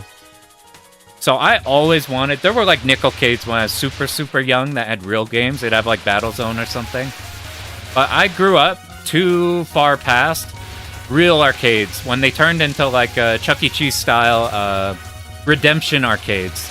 So I had always wanted to do arcade stuff, which is why I really I went for this, even though this is literally a PC. This is literally an LG monitor. This is literally like if you're good, you use the Daemon thing to hook up controls here. I don't even have jam on these. Accidentally cleared Futari Black Label. Had 3 lives about to end, but lost them all because you stopped caring. For Black Label original, Larsa is really mean there. Larsa is shockingly mean there. Don't blame you. Saw a new one open called Second Loop Arcade. That's sick as fuck. Never seen an arcade where you live. We have some nickelcades that have an odd they have some decent games. We found they always have some version of Raiden with fucked up controls. I saw Shinobi in one of them. Like Sonic Wings 2. They're not ideal for playing because they're American style at my location. Our round ones don't have shmups. They have American style with like fucked up sticks and fucked up buttons. You need to play more shmups to understand all this talk, but I'm just too lazy to boot up your laptop since I need to do some setup for that. For like Touhou or shmup in general. I rarely played shmups for the longest time. It wasn't until I started making videos I actually got off my ass. I would just watch shmups for hours because I enjoyed watching replays more. But I grew up past arcade era, so getting to do actual arcades on actual thing was something I always wanted. It's why this coin thing, I don't know if you could hear this. Let me talk a lot. Maybe you could hear this sound. I don't know if you could hear the coin mech, but it makes me happy every single time. Always find yourself killing the turrets on stage 3 mid-boss, not being close to hitting the cancel. Spawns a pattern. For, you kill the turrets, but not being close to the... Yeah, it's the problem I had on that part is you do, like, too much damage to the boss itself, and then it, like, pops too early or shit like that. Or you'd be, like, I don't know. That whole mid-boss is such a problem. It's like, that's a gatekeeper, and then it's like, fucking Shinsaseri, that fucking second pattern is so nuts. Cho and Nikki, that's one I thought about getting into. There's a collection. The games are very different too. Like one of them, you're doing fighting game motions a lot to shoot like Hadokens and shit. Second loop open. That's cool. The coolest arcade I've been to it a few times. It's Colorado. It's Akihabara Arcade. That's the one they had in Shmup Slam. Shit ton of shmups. They have a bar there. Tons of candy cabs. Tons and tons of them. And it's like their literal bar top is cave posters. I thought about this background is boring as fuck. I've been too lazy to do something to it, but now that I do videos, I'm like, fuck it. We gotta put like cave posters on here. A while ago, Hidden Fortress was saying he got some from like guy in Europe who made those super good. I might just be lazy as fuck. Is Shmup Slam on? Yeah. Date, not sure. Mark Electric Underground, he was saying, it's not like defined in yet, but pretty much, yeah. I'm stoked for that. I might be doing Dodonpachi on that. I'm like, I might do the Dodonpachi 2-all. We gotta re-practice that game. Luckily, we played that so much. That would be fun to try live. And what would be nice is, I wouldn't care too much about clearing it. I would just want to see Hibachi, which is actually not that hard. Shmups in general, but my lazy ass can get on the game with the... Yeah, if you get some motivation, it's a big deal. For me, the videos are what got me off my ass. I like clear things really slow until needing things. Can't find any good arcades near me. It's hard. And then even if you do have one, it's like, will it have a shmup? And if it has a shmup, will the shmup be bad? Like, have shitty controls or shit on it. Second Loop is such a sick name for an arcade. Add a poster of Exy DOJ. If I did do a poster of DOJ, it would be the classic DOJ picture. The one of Shoria climbing up the ship after the ship's crash landed. It's by far the best. It's easily the best shmup picture of all time. It tells you literally everything you need to know about the game. Like the game DOJ, it's like fucked up in like like dark and cyberpunk and all that shit, and like hopeless feeling, and like dystopian and shit. And you can pick up like everything from just looking at the cover of the game. You see your ship, which you're probably piloting, has crash landed. You got blood coming out of your whole ship. Is like filled with bullet holes. You've got blood coming out of the pilot thing. It's literally telling you that you're going to die in this game, and the gameplay matches that. You got your like your buddy, you got Shoria like climbing up the ship, like desperately trying to reach. Like maybe they're still alive. Nope, they're dead. And they're like going through all the stages of cyber grief. Dude, it's such a fucking good. It's by far one of the best like cover images for anything ever. It is unbelievably good. There's some other good DOJ stuff. For the other cab we got right here, my vertical one, we put DOJ on. White label art though, I'm a coward. This one's got Silvergun. I put Silvergun art on this cab, not knowing if I would like Silvergun. I just got it because it matches with this red on this one really well. It turns out I fucking love Silvergun. That game is so fucking good. I love that game. Ugh. Right, let me catch up. Yap. Thought about going and doing a run. Haven't sat down and mastered something yet. Yeah, I'm the type of person where I'd one and done a game and then I go. It's super rare that we fucking did multiple runs of this game. The only reason we did is because of the shot types are so similar. I would just move on to the next thing. I know it's very different depending on the player you are. You either want to like have a really good run in the game you're working on before moving on, or find the good one you like. Thanks for popping in, Lunix. Thanks for popping in over in here. Night in EU. Oh man, on it. We're gonna dye the poster, absolutely. That one in the M2 remake. M2 remake's a great one also. It's basically a similar concept, but it's like a ship has like a crash landed, but has ivies over it. It's kind of implying that like it's like old. And maybe Shoria like turned on or something later, and I was trying to figure out what happened. She got like time chambered basically. Yo, what up, Point Blank? I haven't been shmupping this year, see you still. Nah, appreciate you coming in. The breaks are cool too. You visited 2 arcade centers with your life, one being constantly visited by me? Hell yeah. You find a good one? It's so sick though. Just got them in because you wanted to? Yeah. Notable games, Sega Rally Championship, House of the Dead 3. Now we're talking. Those are good ones to be going in for. Like, I could go to a shmup arcade. It's not going to be better than my setup here because I have it really good and, like, lacking in delay. But, like, games like House of the Dead, shit like the racing ones are hard to get a home setup for. Those are, like, perfect for going out and doing. Have Blue Revolver to thank for half of your skill. Yeah, that one seems like you got, like, all the routing skill, all the dodging skill. That one feels like it's got a good blend. I need to do more of those games. Gunvein I've been needing to do, Eshkatos, Crimson Clover, shit like that. I just, like, there's not enough time, and I keep picking hard games. Shit takes too long. I'm hoping the Touhou games don't take that long, because I got this game done in a week, which, like, 3 hours per, while abusing bombs. So I suspect the other games that are easier might also take, like, a week, if that's the current game we're focusing on. Get an arcade nearby with SRC and Daytona. They shut down. You get ticket place? Yeah. Let's talk. That sucks. Those are... I'm super fortunate that near me, for some reason, we have a bunch of arcade dudes local. In, like, Utah, of all things. And they're dudes who supply events with them and everything. They have, like, the coolest-ass arcade shit. I don't know if Kirby's still here. Hey, Kirby, did you check out, You end up going to the con at all the cabs? We had a con over here that had, like, Exabatsuga and a bunch of stuff. Because the local guys here, they supply shit like that. They got, like, a bunch of the Exa things. That shit was cool to try. I tried Exa SDOJ, and it ruined SDOJ for me because the delay is too good. It's super smooth on that. Devil Blade Reboot on hard. That's one that's been on my eye. I have that game downloaded. I haven't tried it yet. It looks super good. Sorry, let me scroll up. I yap a lot. You know what's interesting? I thought I would never be able to talk to a camera, let alone stream to a camera.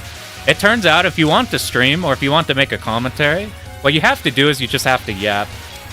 I got more comfy with it because I would do fighting game commentary whenever I was bored in between tournament matches. And you just hop on commentary and talk shit.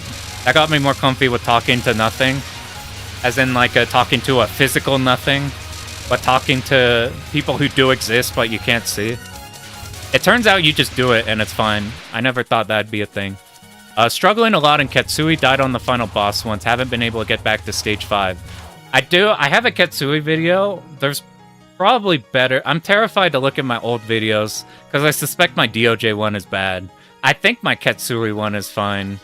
Maybe there's a few strategies in stage 4 that I would, in retrospect, not do. But, I have a video that goes over, like, a few of the trickier sections that, you can get through without needing bombs on. And then you can plan on a bunch of bombs for Cinderella, the stage 4 boss. The spread helicopters in stage 4. Those are a thing. Ketsui and Futari God mode made you so much better at shmups. Yeah, those are 2 good ones. We need to do Futari God. I was gonna score that game because I don't score games, and that game was one where I, like, really, really liked the scoring in that one. But I'm never gonna do it because I'm just gonna keep moving on because I want to clear things fast. So I'm just gonna suck it up and just do a survival run of God mode. And it's gonna make it easier to see TLB, so that might be one we'll do at some point. There's such a good route we found for getting those consistently. CS12 Daytona USA machines. Raider-G on Steam. That's Raider-G's in that category of games I'm just not familiar with in that era, so I'm interested in peeping that one. People talk about that one a bit. Dad needed to pick up a mattress last second. Damn. That's okay. We'll probably do a shmup. They'll probably do another shmup thing this year. It's cool. You see everybody's, like, setups and shit. Somebody brought fucking Mission Craft on PCB. I wish I remembered who. They put Mission Craft. If you haven't seen Mission Craft, it's a Psycho ripoff game, except they use all StarCraft graphics. So I have an official Touhou. I have a Touhou, a fucking Mission Craft on cab. It's so fucking funny. I need to find the picture of that. There's no Mission Craft on Restart Syndrome. It makes me sad. Currently trying to 1cc Gigawing. Gigawing's fucking sick. Uh, I think there is one character with the straight shot and spread orbs. I keep seeing survival replays of that. 4 is a big hump. You always struggle keeping the shotgun helicopters under control. That's a key to the first half. I think I route those pretty good. I'm pretty confident in my first half of that stage. If you peep my Ketsui video, I think I go into it way more specifically on the exact movements to make it easier. Arcade cabinet puts you real-life car replica. That's fucking awesome. Those setups are sick. Don't have crop top right now, but you need it. Hell yeah, you don't need too much. You don't need too much for all these at least. Phone with RetroArch and USB pad. Yeah, dude, you're gonna get... I don't know how phone latency is, but you get a real setup. Fucking night and day, you can move around now. Getting consistent in Stage 4 boss, you're doing better than me. That boss is so mean. Never seen TLB and Futari. Clear ran out, came out. TLB and Futari is fucked up. Don't recommend...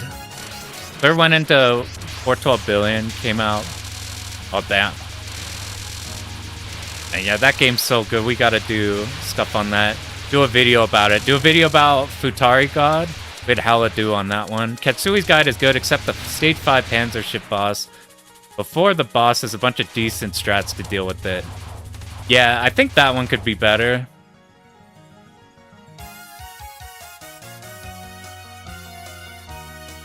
Gigawing's fun. Used to play Touhou games on phone via RetroArch. I didn't know you could play Touhou on RetroArch.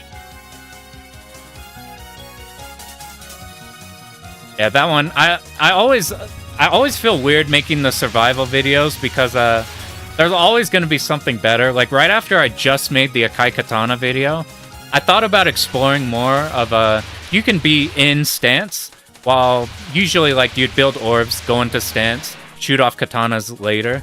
But you can build orbs during the stance in a way and get multiple uses of orbs in the same one. But I'm like, fuck it. The route is like score play will always have. It can always be better. A guide would just be outdated, and I'm not very good, like relative to people who really dig deep into their games. So I always felt weird being an authority because you're making a guide video. But I am confident in survival. I still am a little bit like, there's always better shit. There's always better shit, but... So I'm scared to look back at any guide videos I made in case they're actually bad. But at least, like, I think they're helpful at minimum. Margin for error for TLB is low. Yeah, it's a thing.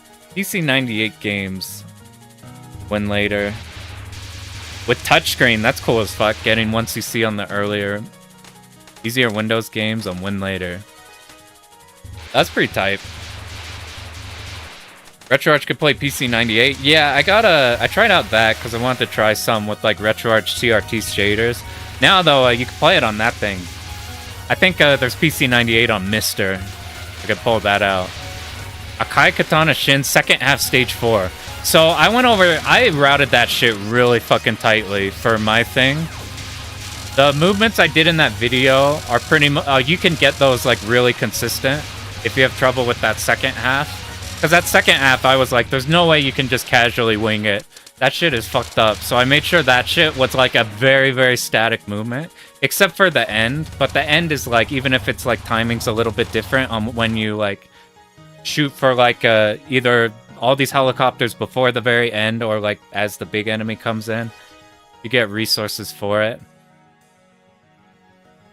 I'll be honest, I was hesitant to ever make videos to begin with because guide videos imply authority and I'm just some guy who plays shmups. So I initially thought that the videos would be badly received because it's like, who is this random guy coming in and being like, here's how you need to play Doranpachi or something. But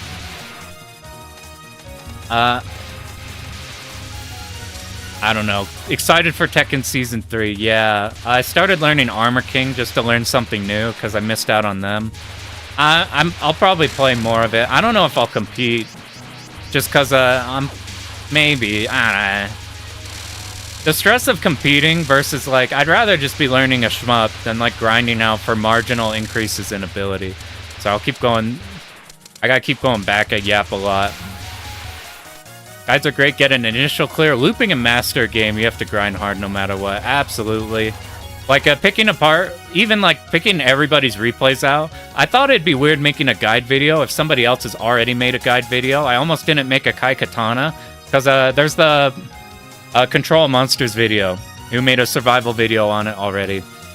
But I've thought about, like, more is better than... It's not a competition, especially in such a niche space, is what I learned.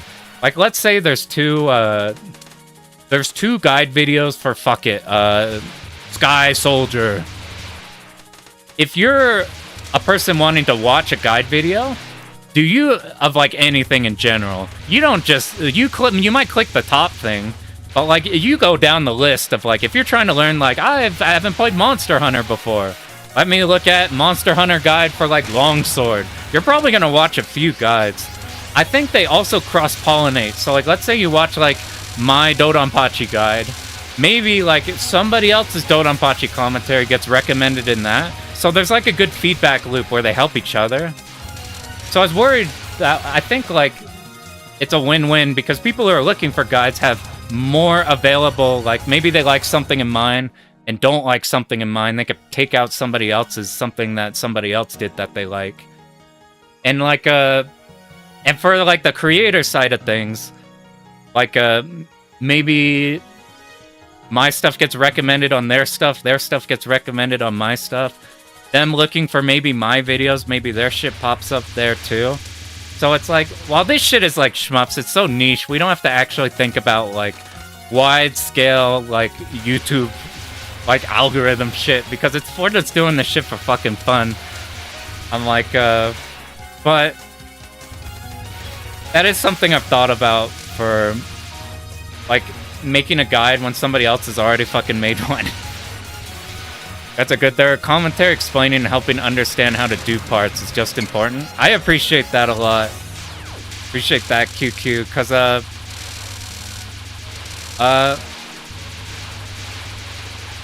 people learn different ways. I can't learn from I need to like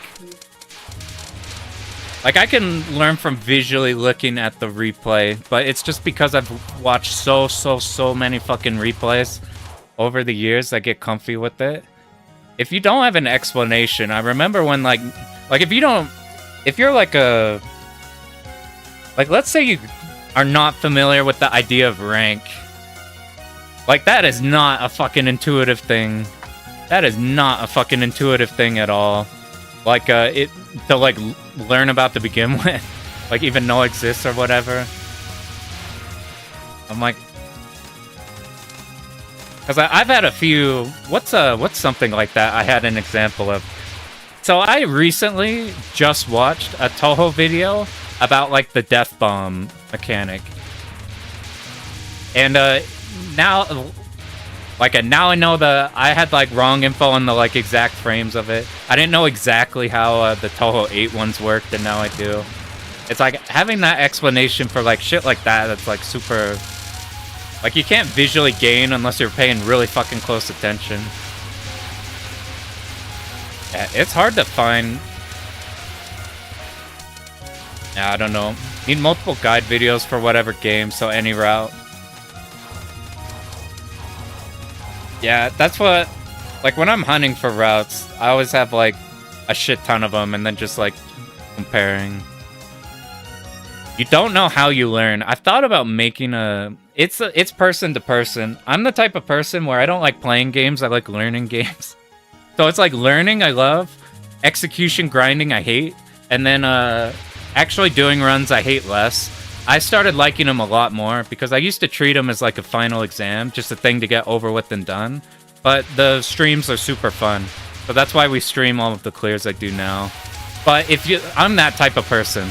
So I've thought about making a video on how to learn games fast. Just showing like, we've done streams of my entire learning process, which is just poppy monkeying the shit out of a replay. But I've thought about making a video because I don't think, I wasn't aware of the concept of just ripping a replay for like everything. Like literally going like 5 second by 5 second through a replay.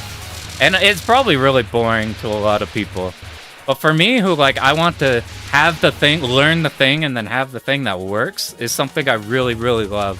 That's my favorite part. My favorite part of these games is finding the route that's cool. Was thinking of doing some sort of commentary, but my voice is plain awful. So here's the thing, you kind of just gotta do it, and even if your voice, like, ignore the fact whether it's bad or not. Let's just say your voice is bad.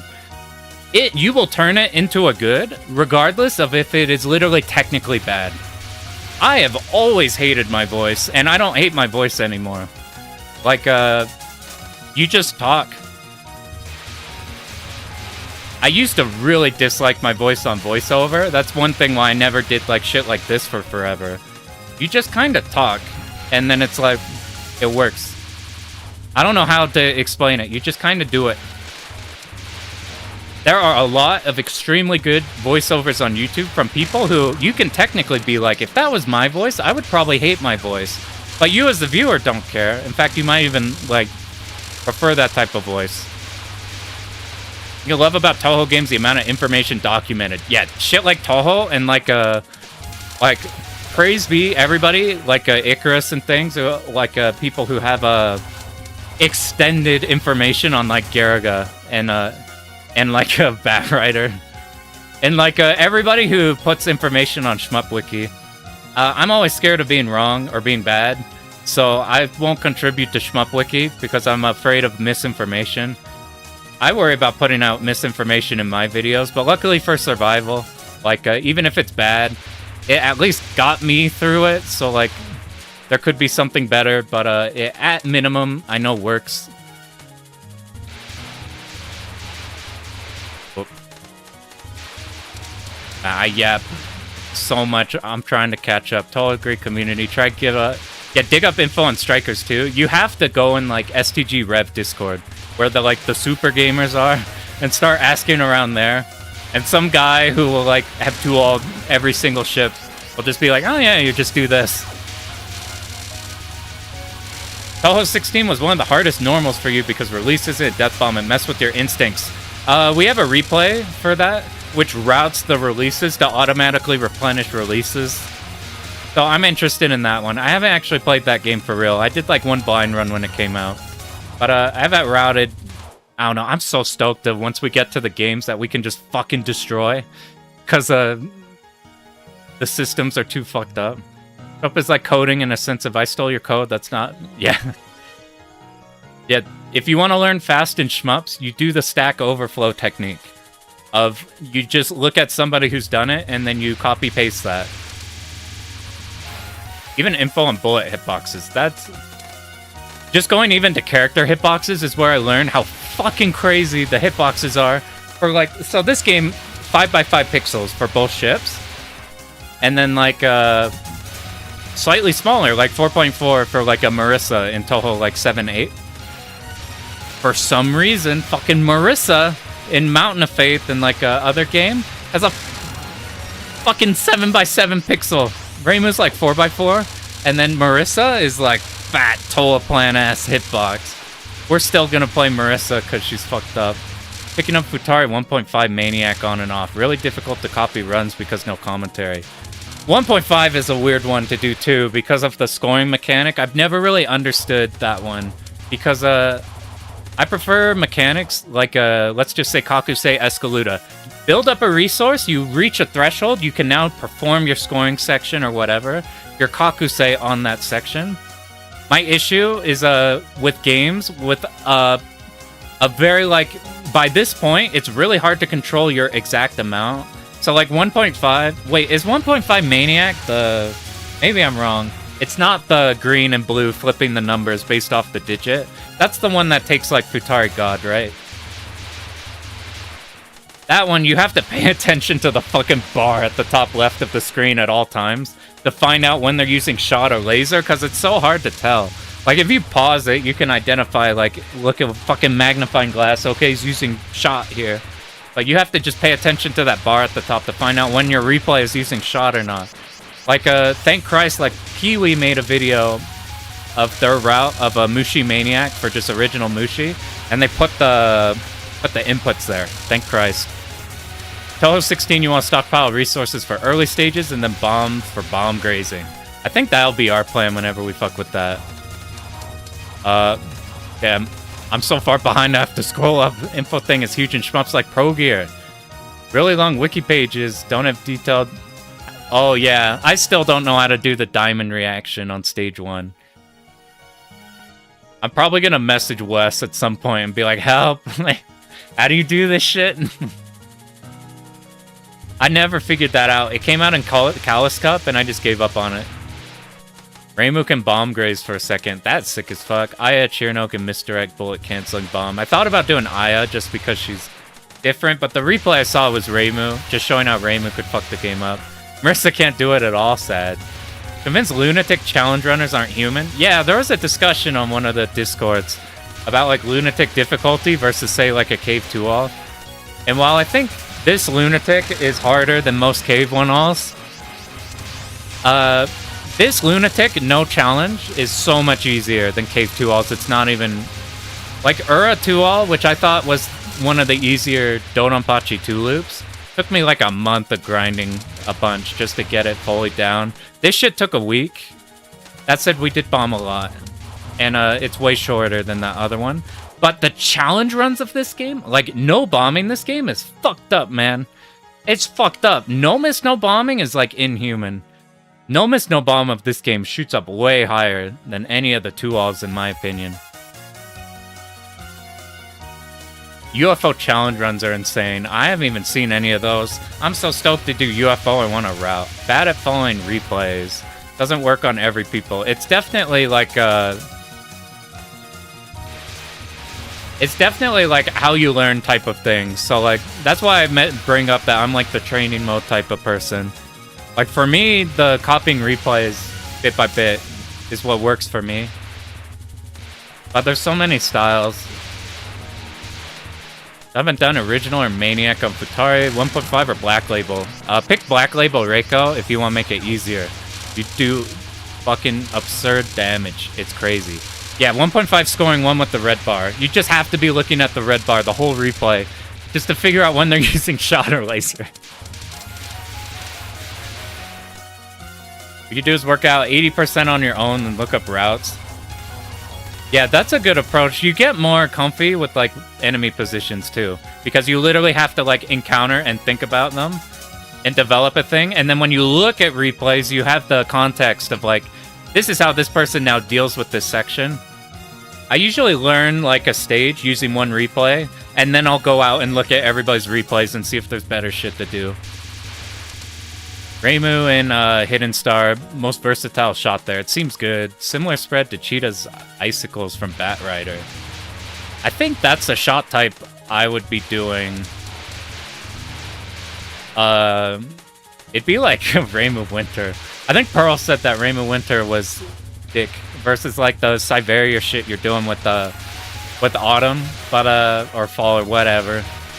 But I don't know, the replay I want to copy uses Winter, so we might do the Chirno. Reimu with Chirno Icicles or something. Homing shot strong, you go for a laser subseason. Have both the stacking lasers and ability to seal bosses for score. Yeah, that's cool. Who's the best scoring ship in 16? I've seen a lot of Aya. Aya seems kind of cool. Sometimes you see other people route stuff better. Other times you figure out what will work out better. That's something too. So you have to figure out something that works better for you. I'll show right here an example. So every replay I found, I didn't like how they dealt with... yeah, fuck it. We'll just do Reimu. I didn't like this section right here. So we're going to one of the more routing sections of this game. We're going to the books. Is this where I think it is? No.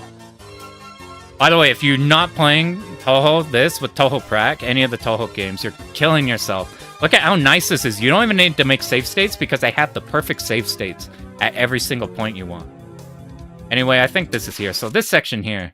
So there were so many strategies for this section that I ended up coming up with this one just on my own because after looking through everybody's, I just decided like, okay, my one thing that I'll do myself is just finding something that works for me. So I found out that this stream going here is fairly consistent, and you will always reach the right side. There's probably a replay that I might have like subconsciously remembered and stole this from, but the replays as primarily we're copying, we're not doing this type of a movement, and I feel very confident in this one versus anything else. You can like, you absolutely do want to still like if you can't copy something in a replay, it doesn't mean that you can replace shit. I've done that a lot. I have fast movement speed. I have spring. Yeah. Dude, 110 iframes is... The fighting game player in me seeing 110 iframes is really funny. Touhou crap, whatever it called, fan-made practice thing, God blessing. Yeah. It's so good. If you if you want to learn a game slowly, you're fucking stuck doing either spell practice mode, which this game doesn't even have. You have to start from the stages over and over. It takes so long. We're talking about Rabbit and Steel earlier, and I'm still pissed that they actively do not want a practice mode in that game. Only have God mode cleared with Reiko. She's kind of cheap because she snipes. Yeah, you just hold your options with Reiko on the other side of the screen. You go all the way over while you're just hitting this big enemy, get the cancel. It's sick as fuck. So much easier. Not. Black label Reiko is fun, but feels cheap because you skip the entire patterns, like you're skipping content. Yeah. Luckily, you could just swap over 1.5 and use like a palm, like abnormal or something. So it's like, it's not like you're forever missing the content. That's why I'm cool with it. Rainbow best for initial clear. She wrecks extra. Might not be best for serious. Luckily, I'm not serious. We're gonna be cheesing. We're probably gonna do Rainbow. I just do runs on your own before looking up replays. I usually find a replay, I go in copying it, and then once I've like have an idea of how that replay does the stage, that's when I'll either replace something I don't like, or be just looking at other replays trying to fit things in. Touhou Prac best thing, hell yeah. Starting level 4, get Hella Spring, and you build up a lot of levels with in that game. Get down Death Smiles, pulled off 1cc. Copy how to milk the volcano stage. Dude, Death Smiles, that's the other one I picked up. I picked up the good version on Steam over winter. So, here's the thing about Death Smiles. I want approachable games. Cause the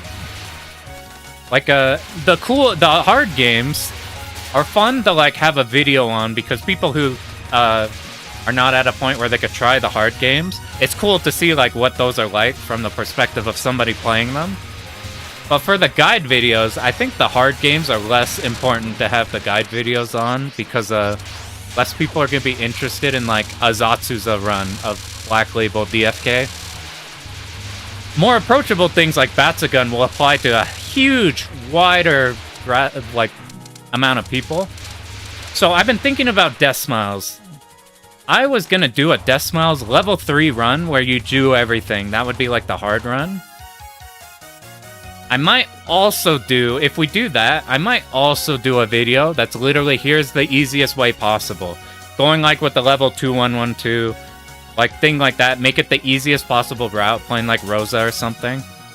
I don't know how many people would be interested in that, because that game's on the even more like versus like an Escaluda, where you kind of really do want a guide, even though it's technically easier cave, because it's actually pretty mean, especially like last boss. So it's like, maybe Death Smiles is a contender for like something that would more people, it could be helpful for.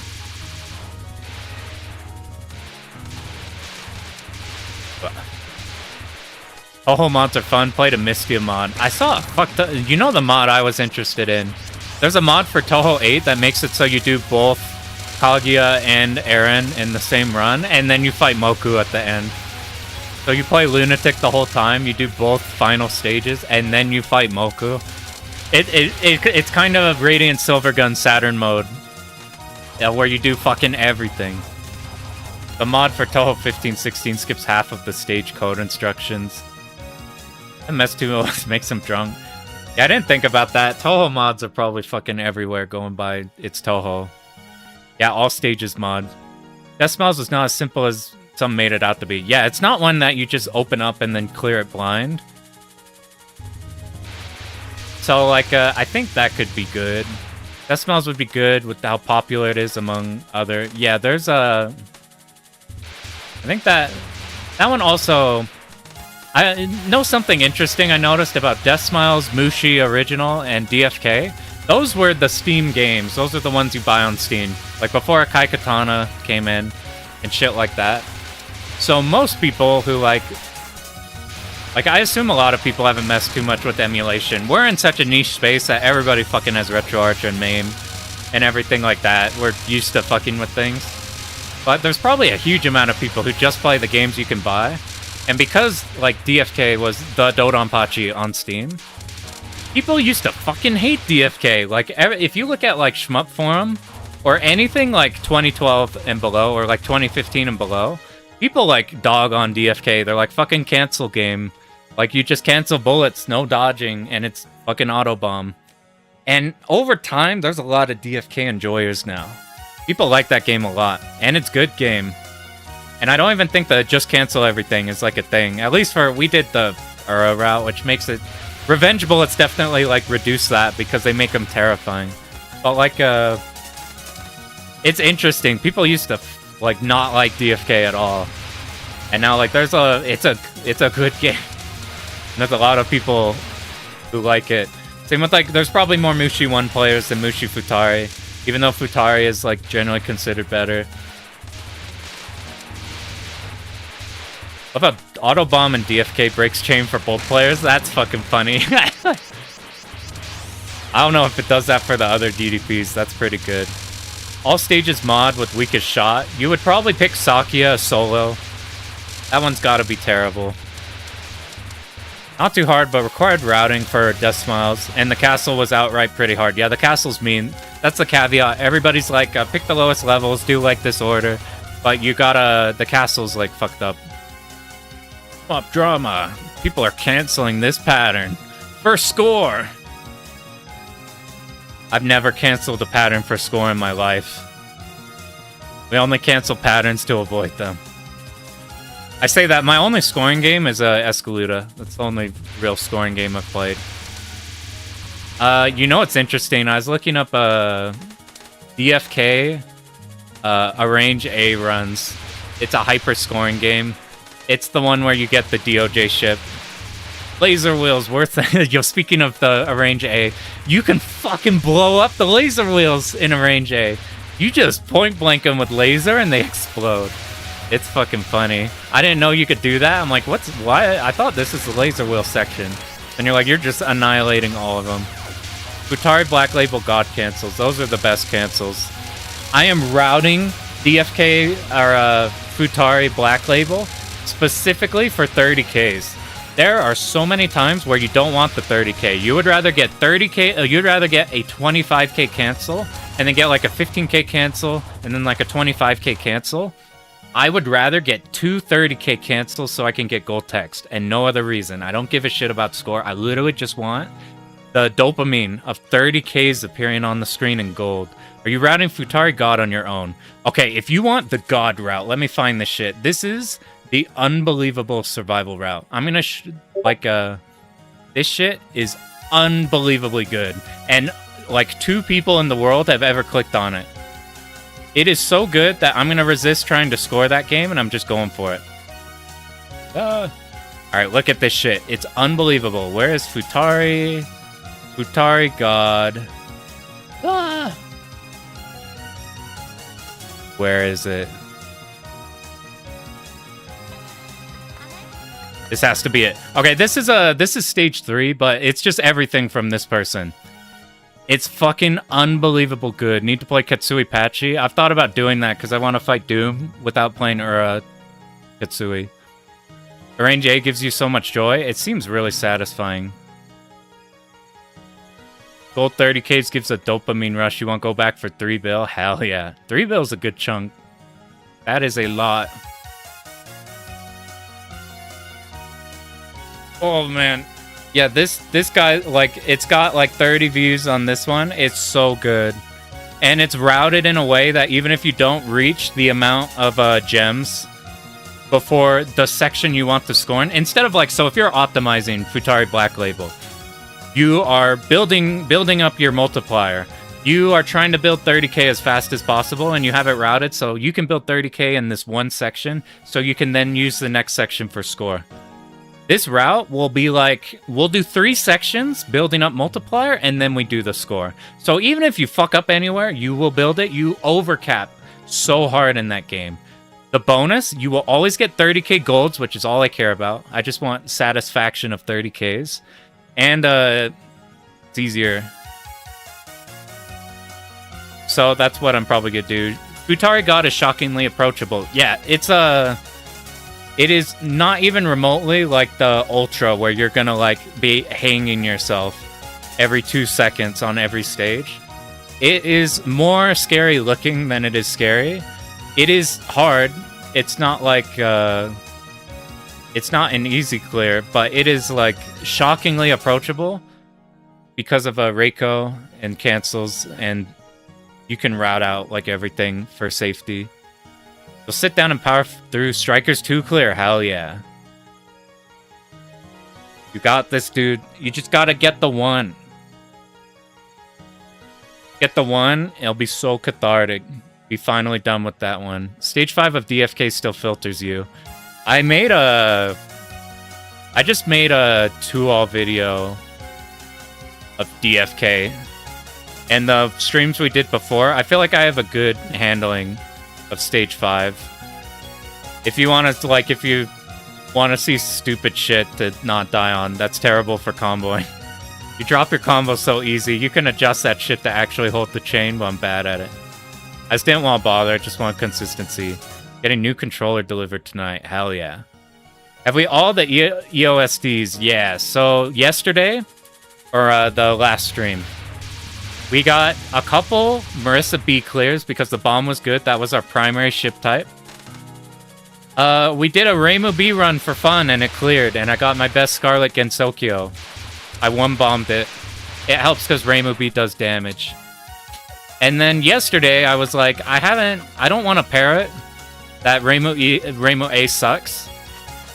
Without trying a Reimu A run. So I just did it on my own and it accidentally cleared. So now I'm like, we got 3 shot types done. I guess we gotta do Marissa A now. So we cleared Marissa A. I'll just have a last stage of this one on. This is what we did earlier at the very start of this stream. I'll have this last stage on. I think we fucked up the safe spot and made me sad. So now we have fucking, I didn't think we'd go for... I thought we'd won and done this game and then be like, man, fuck this game. We're finally off to the better Touhou games. Somehow we've cleared up with every ship. Saw the short of Scarlet Gensokyo. Dude, I didn't know what to do with the wall. Dude, that wall covered the entire horizontal of the screen. There's a couple gaps you could find, but they're too risky to go for if you had any bombs in stock. Usually that pattern, you see ahead of time where the wall is going, and you can like switch your way over, but it's still hard doing that. That time it gave just a full flat wall. I might make a short too on the Marissa run where we had to no life, no bomb it. Reimu is Reimu. In Cow, in like a fucking Muchi Muchi Pork. That's a game we gotta do at some point. That game's super good. I didn't do it for a while because the Pearl guide on it is like turbo good. Torn before going for a more chill game. Or something like Katsuya Mote or Pro Gear 2-all.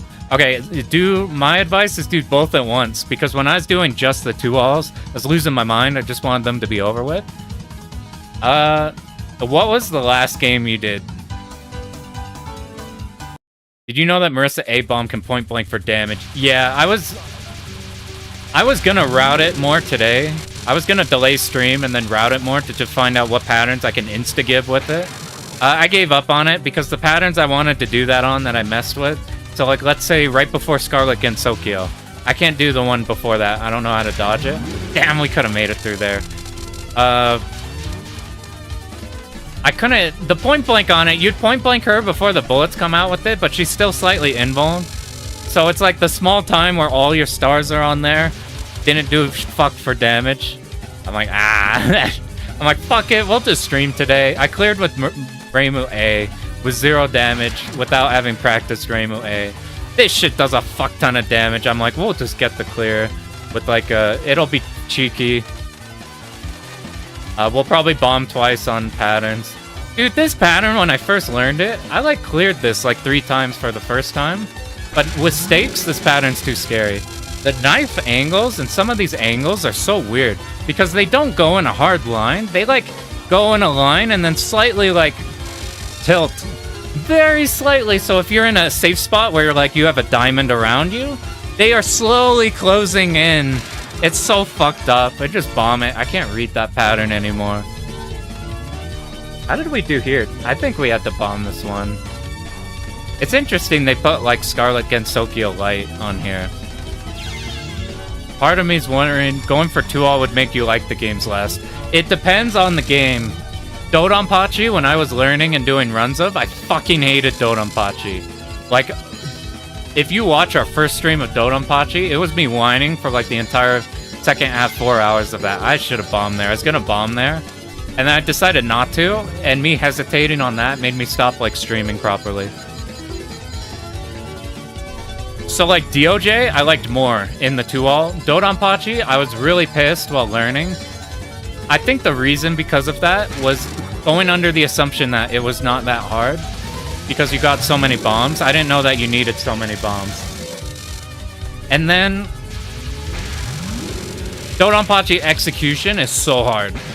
It's the hardest 2-all. I think Dodonpachi 2-all is the hardest 2-all I have, or the hardest run I have. I suspected DOJ would be harder, but DOJ is way more chill. Like once you have it routed. Like the execution of it is way easier. So now I'm not too sure what I think about Dodonpachi. I think it's really good. I think I was just mad because I didn't think it was as hard as it was. So it was pissing me off because I couldn't like do as well as I wanted to because I had like I didn't respect the game as much as I should have. And then the other thing was like if you play for a long time at once, then it's bad. You want to play in bursts. Shmups are the most stressful game to practice other than certain fighting games. I find these more chill than competitive multiplayer games. Aside from that, honestly, I find these chill to practice and horrifying in runs. Personally, I like doing safe state practice. DDP gives you restart syndrome? Absolutely. Getting clipped in DDP is like catastrophic. Rhythm games are super chill. Rhythm games are fucked up. But practicing them, it's like you go like flow state that. Beat 'em ups, cags in between. Beat 'em ups are a cool balance because you're constantly like thinking things you adapt. There's less getting clipped in beat 'em ups. Like the concept of like getting tagged in beat 'em ups is less of a thing. You can recover most of the time. Like if you're not playing Final Fight and putting yourself in a situation where you get hit like 5 times and not like Super Joy immediately, then it's like shockingly recoverable more than shmups are. Shmups are very much a like depending on game mostly, like getting hit is super bad. Like fucking up anywhere is always so bad in these. DDP 1-all, hardest clear you've done so far. Mushi original 10 times easier. Yeah, DDP like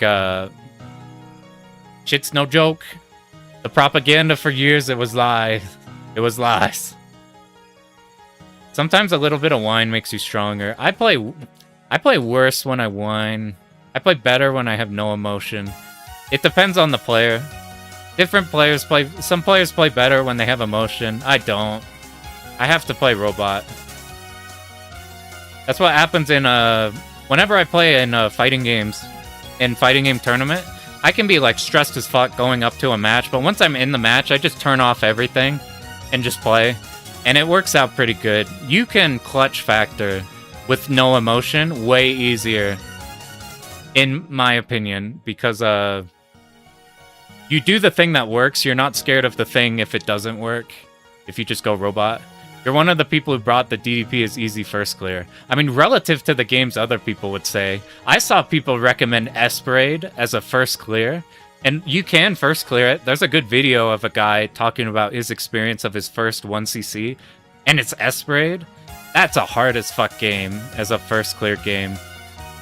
That shit is no joke. Like, the logic behind it was that because you dodge, it's easier because you don't have to route it, you can just dodge. And to me, routing is what makes these games doable. Dodging incorporates so much random elements and so much, like, in that moment, can you dodge that? If you route something, you will always do it right, unless you, like, fuck up. In here, like, these dodges, like, you gotta execute. It's so hard. That's why, like, we did that shmup tier list thing. Anything that you can route is immediately lower on my tier list, which is why R-Type is a bit lower, despite being a one-life game, because it's a route game. If you can route the whole thing, then you can do it every single time outside of, like, a hiccup. In these games, you don't have hiccups. You have, like... It's kind of like, to me, it's like driving a car versus driving, like, a motorcycle. Or like, let's do a different one. It's like flying a plane versus flying a car. Like a car, you can fuck up in, but for the most part, when driving a car, if you just drive as you do, you will get to where you need to go. If you are flying, you must be perfect. Like, that's probably bad because there's so many, like, fail cases, and to be in a position to fly, like, obviously you're gonna know what the fuck you're doing. But, like, you cannot, like, I don't know. This is a bad example. I'm coming up with counter-arguments. Basically, execution is hard. I find dodging instantly hops up a game, and routing to me makes a game easier. Muse Dash or Arcade... I've seen, like, I remember Muse Dash, a bunch of people hop on. I just casually play Sound Voltex. Something I would like, something I thought about doing was making a controller for Tunith. Tune something. It's the one with the flat touchscreen piano tile with 2 bars on the sides, so you have to do shit like this. So you're like swiping like this and up and down like that, holding, doing things and tapping. Fighting his voices, fighting my counter arguments. I'm not very good at making analogies. 8 hours is impressive for a platinum. Alright, so I actually still had more Touhou in me in the learning Faustus. I'll have to peep that then. In a plane, yeah, it's like a case of more forgiveness. Like, I'll never scuba dive, because scuba diving is one of those things where if you fuck up, then, like, you cannot fuck up. Like, you must take an active role in not dying when you're scuba diving. Whereas, like, if you're driving a car, you are at risk. You can absolutely make mistakes that cause huge problems. But for the most part, on average, if you follow the route, unless something catastrophic happens, you're usually fine. Yo, what up? Because we cleared with everything. I didn't save the other replay. I didn't save it last time. I fucking went over last stream and then I just look at it. Save replay? Nah, no. I'm so sad. Luckily, we're gonna do the video on Marissa B. I'm trying to figure out... it's gonna be a while though. I still gotta do a Donpachi video. My idea is I want to do a guide video. And then a video going over one of the hard clears, and then guide, and then that, yada yada yada. So we just did a guide video, a Kai Katana. Now I need to go back and like do a commentary of Donpachi. We'll do another guide. Then we'll do a commentary on Ura Tual. And then we'll do a guide. And then we'll be to Touhou. I could just blitz it out in a weekend, but shit takes a long time. And I want to upload like every 2 or 3 weeks rather than like bursting everything at once. It like gets me to do things.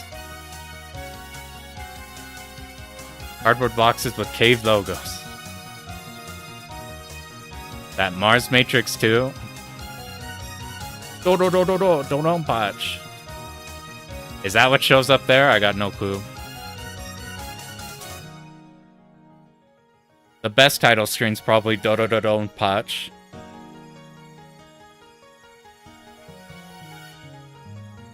Sound shooting, good one in moment.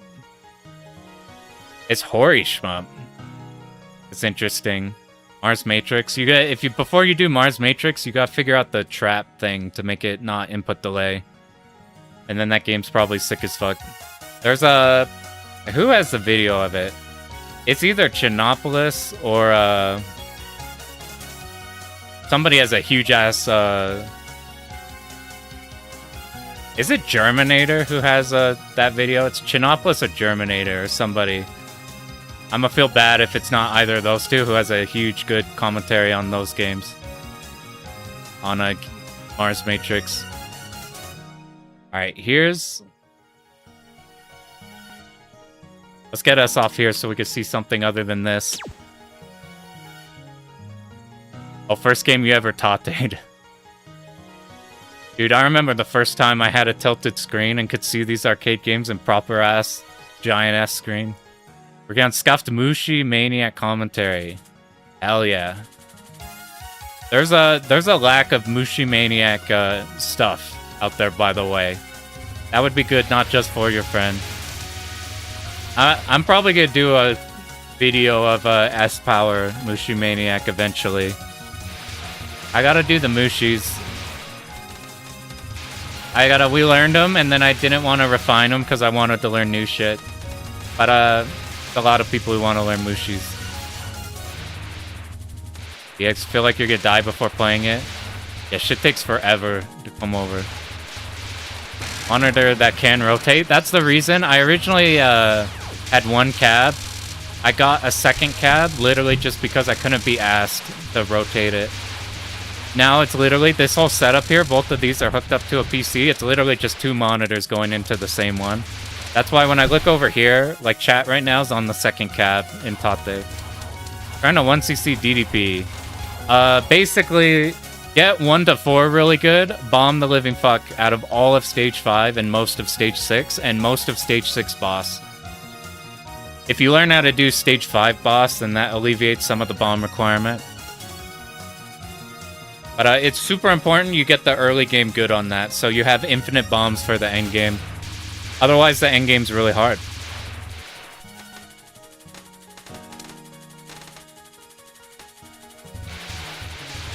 The perfect beginner game for Mushi Maniac.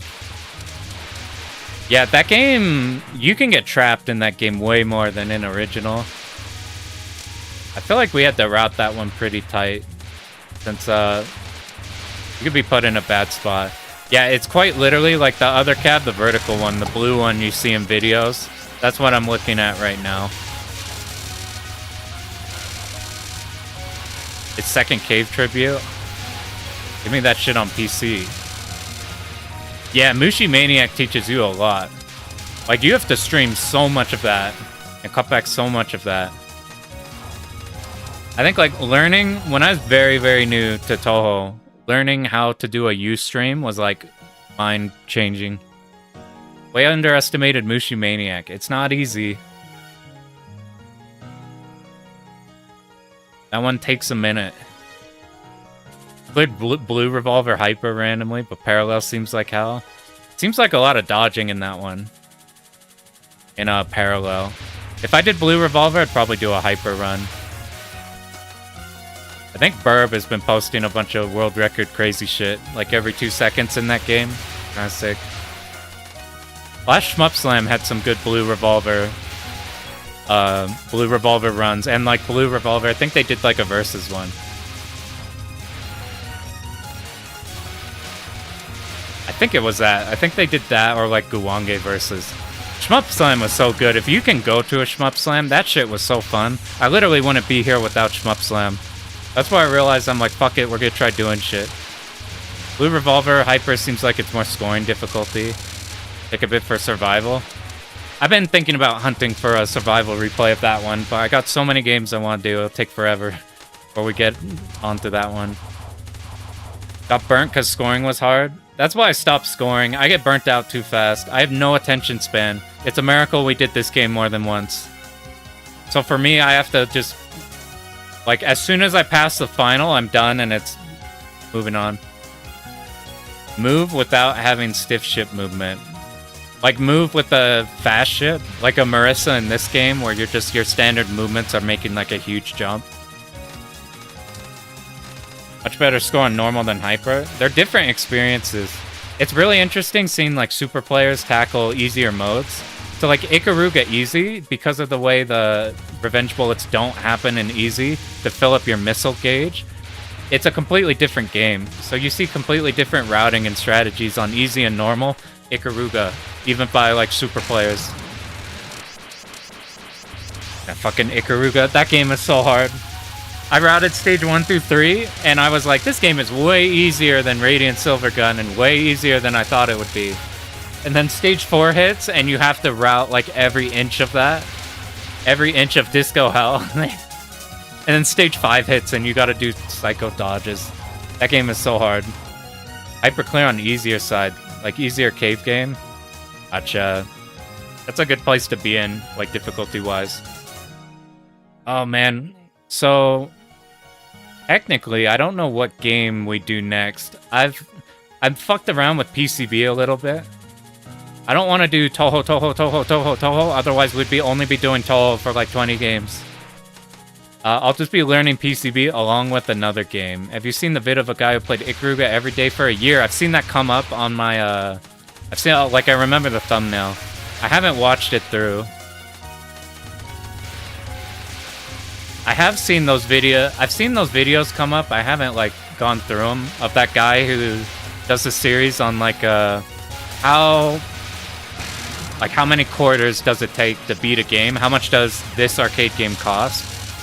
Which my first impression was like, well, 1. That's why we learn them, so we can just beat them with 1 quarter.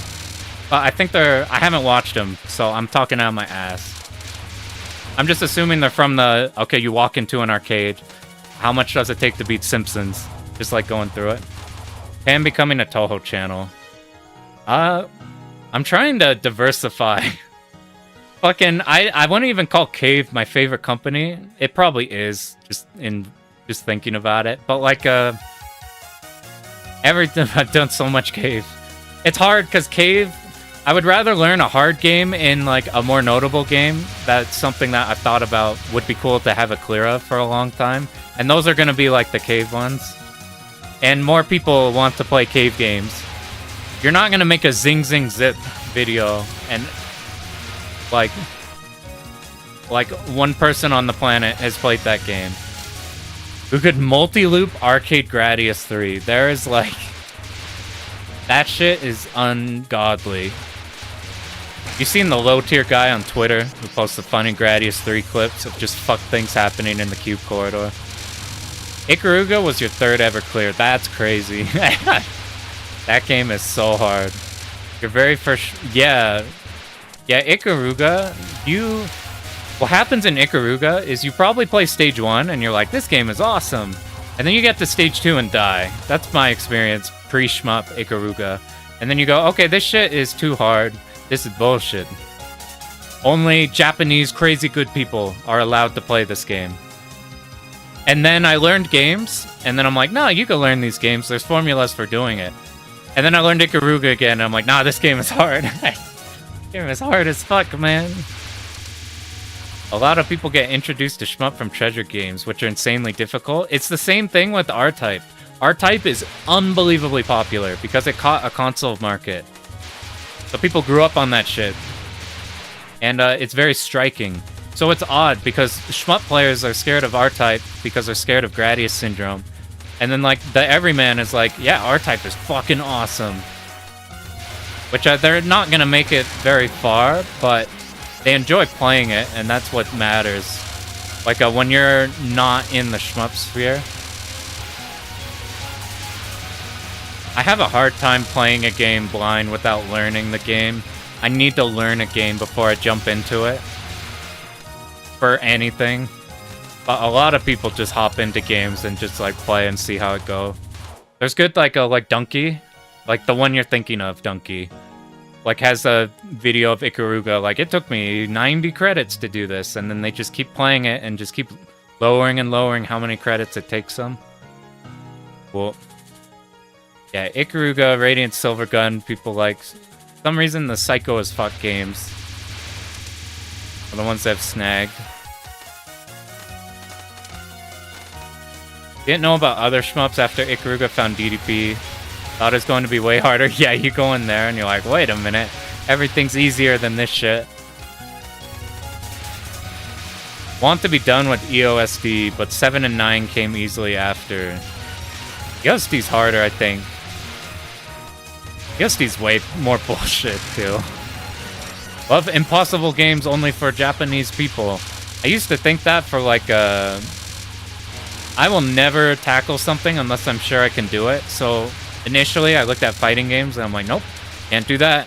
I look at shmups and I'm like, nope, that's reserved for special people who are like gifted and really fucking good. When I say special, I don't mean like challenged. I mean like the hella good people. Once you learn them, though, you realize that the learning process. What I've learned from learning about Touhou is it's really interesting once you learn like a psycho hard game, and then you look at the really good people play, and you pick out like you can pick out places that they struggle in, even if they're like better than you. It's like it's vindicating in some ways, and then you can see where they really like have tightened up. You can see exactly where they put practice in. Pretty cool. Want to play fighting games? Feel learning them is just painful. You need a local scene is pretty much what you have to do. People are very cool for the most part, like especially nowadays with teaching new players. Particularly after doing 2-all R-Type 3, biggest takeaway, you need to practice recovery at every checkpoint. Yeah. You can get away with it in R-Type 1 because it's a short game, but 2-all, you gotta be ready to fuck up later. Every 2-all I see of like R-Type 2 though is like a 1-go because it's just too fucked. You know what? Alright, I have an argument. I think Gradius does not have Gradius Syndrome. Specifically Gradius 2. I think Gradius 2 has shockingly little Gradius Syndrome. Because if you die, then you're fucking dead and you go back. So why does it not have Gradius Syndrome? You can be hit. You can be hit 6 times and then get hit one more time and die. So how does that work? You have a shield up for 3 hits, and then you build up power, so you have a shield in stock. So you get tagged by a bullet, tagged by a bullet, tagged by a bullet, you pop your shield, you now have 3 additional hits. Maybe you build another shield. You have so much room for error that for the most part, you can make so many mistakes in like Gradius 2. With the exception that if you run into things, then you fucking die and it's over. Or the sections where you're forced to lose, like the high-speed section, you're going to lose your shield. Because your shield is bigger than your hitbox. You're just naturally going to hit things with it. Like, it's so hard to not. And then the very ending section of the game is a big fuck you. You can't keep your shield, and the checkpoint's fucked. But aside from that, I was like, this game doesn't have Gradius Syndrome. Fucking R-Type has Gradius Syndrome. That's a game where, even if you recover on the fucked up, most fucked checkpoint in that game, like stage 7 or 8, whatever the trash compactor one is. You don't have bits. You can't do the last stage anymore without being psycho dodging. It does. Even if you do the psycho recovery, you get bits too slow. Maybe you get lucky on the boss and he magically drops 2 bits. You get turbo lucky. Most of the time you don't get bits for shit.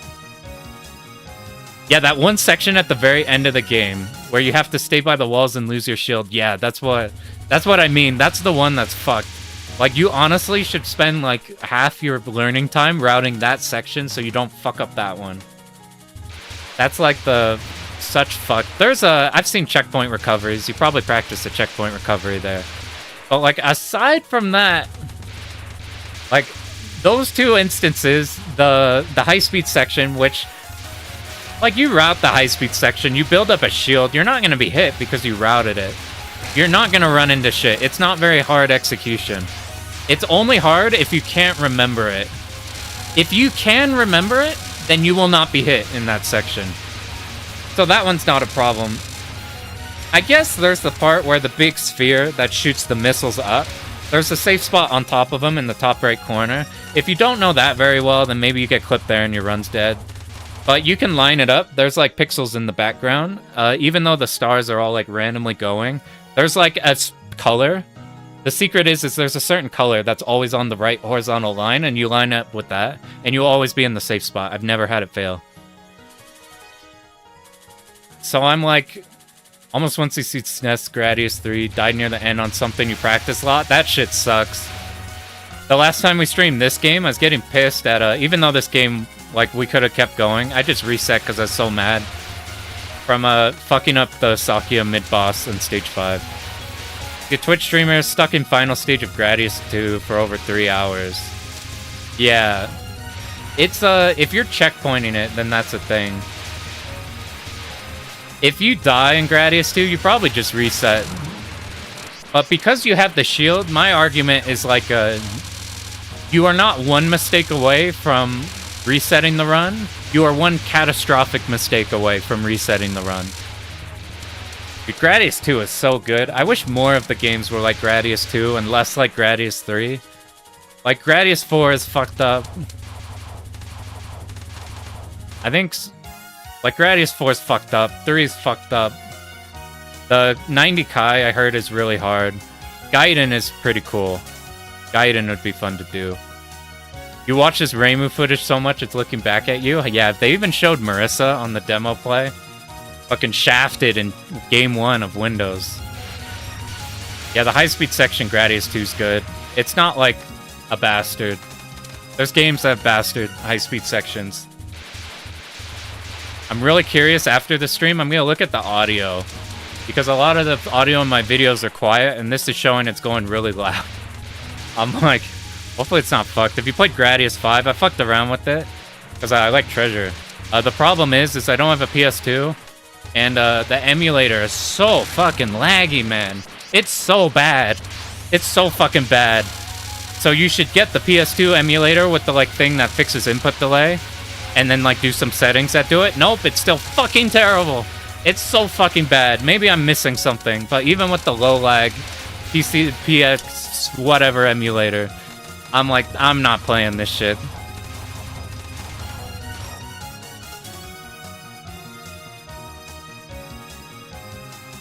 You have a PS2, can't play shmups without keyboard.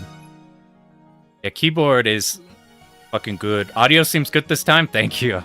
I noticed last time, I got like a really shitty arm. So this thing, it wasn't screwed on. It fucking was pointing over here. So the entire time I'm talking, it's way over here. For the fucking first run. Dude, I'll never figure out audio. This shit's impossible. I finally did the thing so that this shouldn't be distorted. It should only be loud. Because I always wondered, like, you guys ever watch, like, most streamers? Watch, like, a Doug. He's constantly, like, doing this up close to it and, like, constantly moving it. That probably sounds really bad. Because, it's probably, like, reverberating with the movement. Because, I have it on, like, a shitty table. But they move it around and, like, talk right into it. I'm like, how the fuck does it not, like, how does it not be bad? You see this shit? Buy a better arm, man.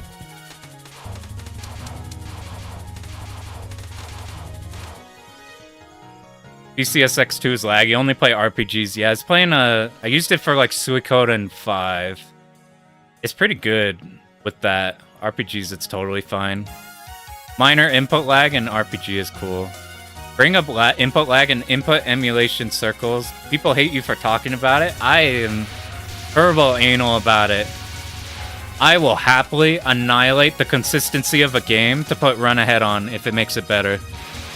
Instead of using the really good Coffee Pope SDOJ core, I used dog shit fucking random ass splitter settings for SDOJ because I just could not handle how laggy that shit was. Can win an Undertale stream. That'd be fun to do Sand sometime.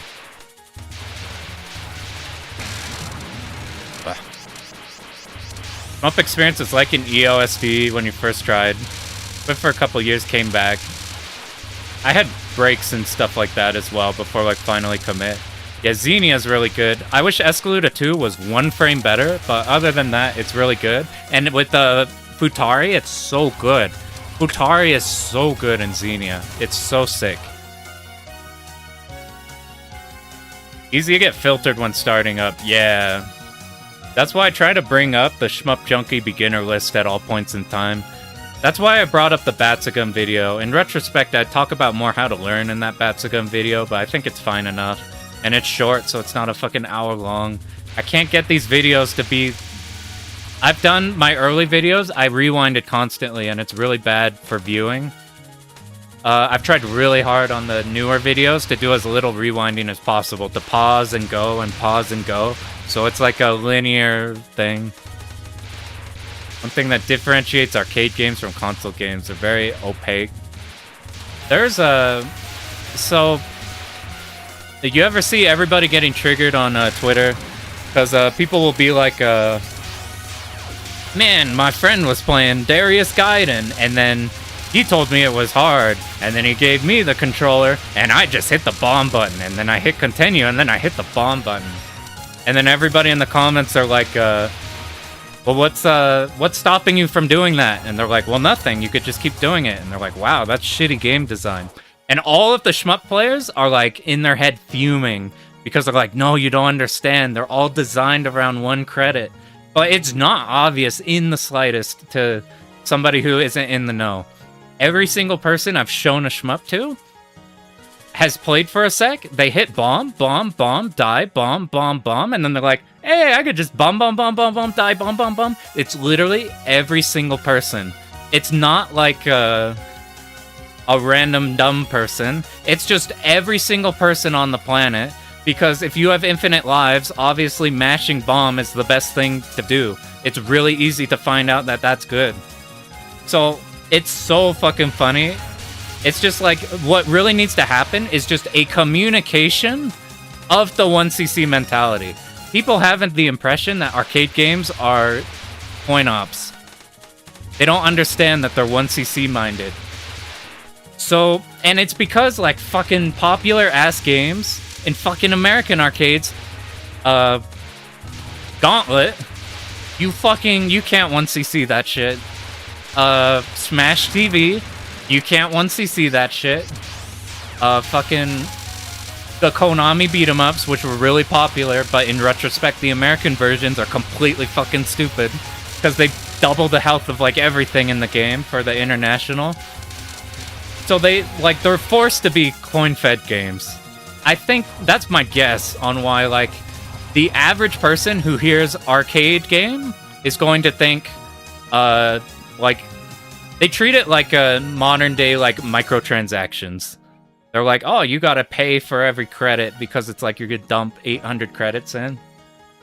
But like if there's a understanding of like, okay, this is like you are trying to... That's why Touhou is so good in these. Because at Touhou, like, you die, it gives you how many continues you have left. And whenever you get a bad ending, it says try beating it without continuing. So even if you have no knowledge of anything, you are playing Touhou with zero outsider knowledge. You die, you get a continue, you keep going, maybe you beat the game, you see, oh, try it without continues. Okay, the next step is I'm going to try easy mode without using a continue.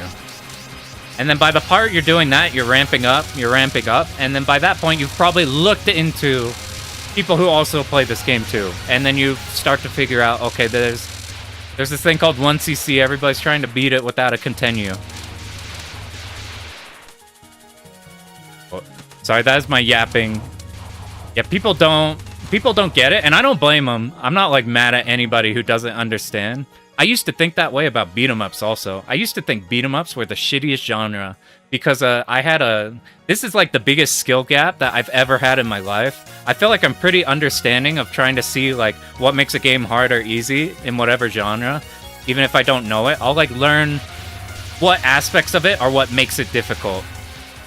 But beat 'em ups like eclipsed me because for some reason I thought like, man, these games are fundamentally misdesigned because the enemies can hit you before you can react, so it's just a guessing game. So I just assumed that all the people that enjoyed beat 'em ups were people who were suckers, who just fed quarters into the game. And I'm like, they're so fucking pointless. You're just fighting the same enemies over and over.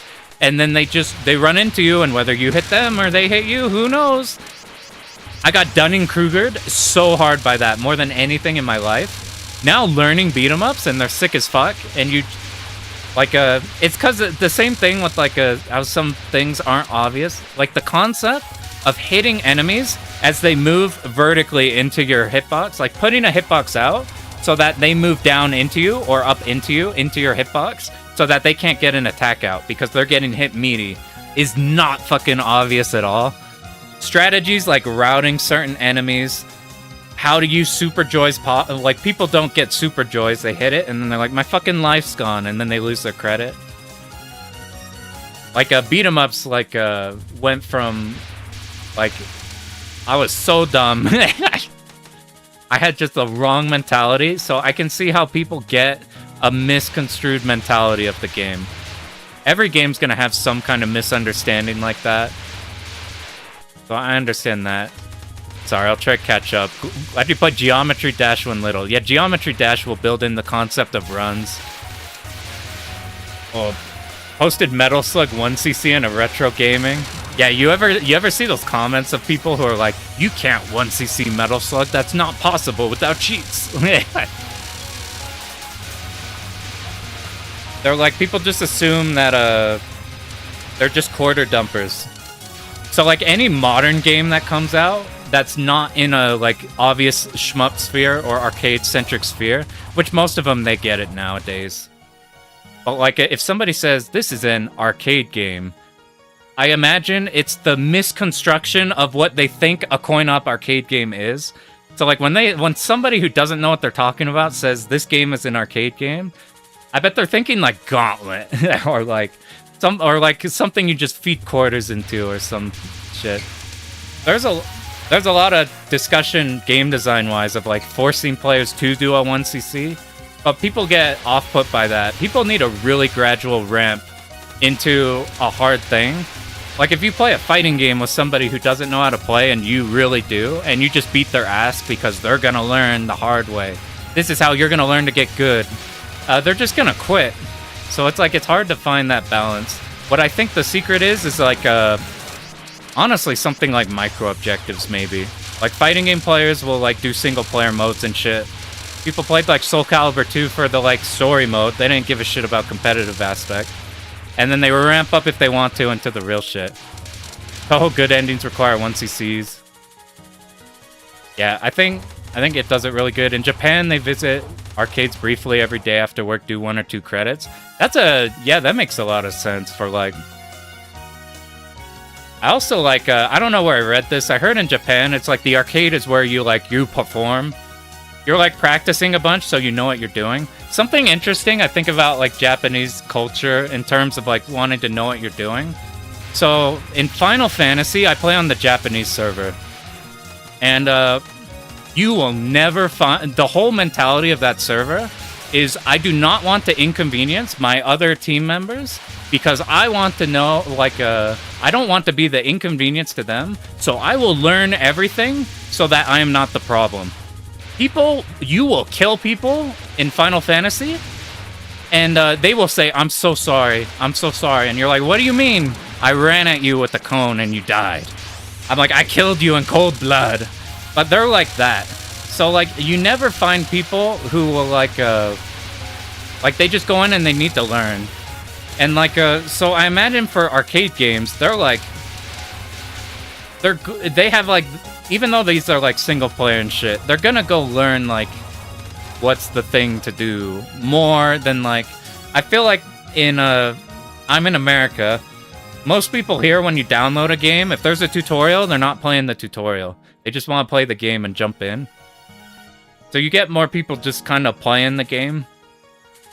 And by that sense, you could get more like coin op. I don't even remember what I was talking about. I just had to ramble about that. Since I finally got a static with like 6 Australian dudes. 6 Australian dudes in like FF14. We did our first raids last night. It's sick as fuck. They're learning M11. I'm like on M11 in Rage. And they we're learning with them. They're like going in blind into it. And they learned up to like the ending of Tornadoes, like the last weapons, in a blind like 30-minute prog session. I'm like, fuck yeah, dude. This is the group. And they're all funny as fuck. Alright, done with random tangent. Let me reach it. Yeah, concept of fair design before playing arcade adjacent stuff was Dark Souls. I think, dude, I think Dark Souls has been such a good thing for, like, people... You know how you guys ever followed 2010s FPS games? Specifically campaigns. Every Call of Duty campaign, shit like that.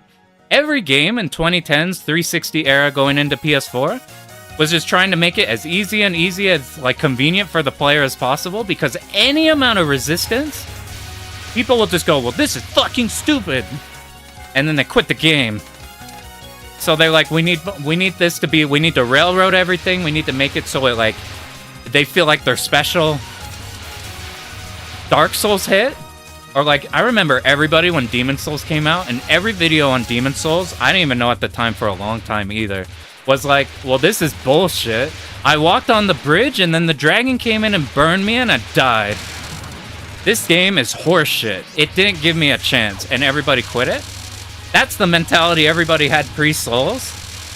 Post-Souls, the general gaming population, not only are more people aware of just competitive games, like shit like League blowing up and like esports blowing up, people understand the idea of like really fucking hard competition. And Souls blowing up for single-player games means that people will not go into a single-player game or run, and they're not like, that is bullshit, I shouldn't die to that, this is stupid. Instead, they're like, well, this game, you're supposed to die in this game. This is a hard game. This is a Souls game type thing.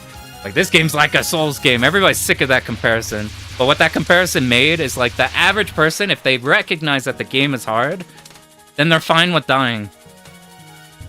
I don't know, random rant. We're on a ranting mood today, because we cleared the shit way faster. I'm still so far behind. Credit feeding needs to be more recognized as something like watching an ad to reviving Candy Crush. That's pretty funny. Final Vendetta devs are cool for... Yeah, I remember that. There's got to be an in-between ground. So Final Vendetta is like a beat-em-up, a modern one. And they made it so you had to 1cc it. And it's not an easy game. I played it a bit. It's really fun. It's fucked up, though, because your moves are slow. So you need a lot more planning. You don't have a final fight two-frame jab. But they didn't have you had to 1cc it. People complained, so they put it in. There's some middle ground somewhere in there that'll make it work. I've been actually making a beat-em-up, which is going to be on hiatus, because I'm realizing it's bloating to being like a game that's going to take 800 years to make. But I think I found a good formula for being able to do shit like that. But it could be shit or not. Anyway, it's going to be 800 years before that comes anywhere. I thought about, I'm going to just make a really fast game just to have some completed project. But yeah, Duty Fighter, once you already know the fight, Party Finder for learning. So that changed. You know, okay, you know what's fucked up? I won't rant about this too long because we're in Shmup Stream. So I played on Elementals. So in Japan, there's no Oceania server. So all of the English-speaking Oceania players, like Australia, say, would play on one specific Japanese server. And that Japanese server has auto-translate, so Japanese players could play with English players, and there's tons of phrases that you type it in, and it'll automatically be in the user's language of whatever they're playing on. So it was a fucking awesome community, because the Japanese players are super fucking good, and they always know what they're doing. Except for 2-Wipe Disband was fucked up. And then the Aussie players are fucking funny as hell, and they're good, and they also know what the fuck they're doing. They fucking annihilated that server. Elemental fucking sucks dicks now. You can't get any parties in Party Finder, any parties in Duty Finder. You can't... Oceania is better. You can, like, go over there, but it's still fucked up. All the Aussie players we know that I'm grouping up with are fucking on America servers, because it's like, you can actually get parties there. Fucking pissed off about that.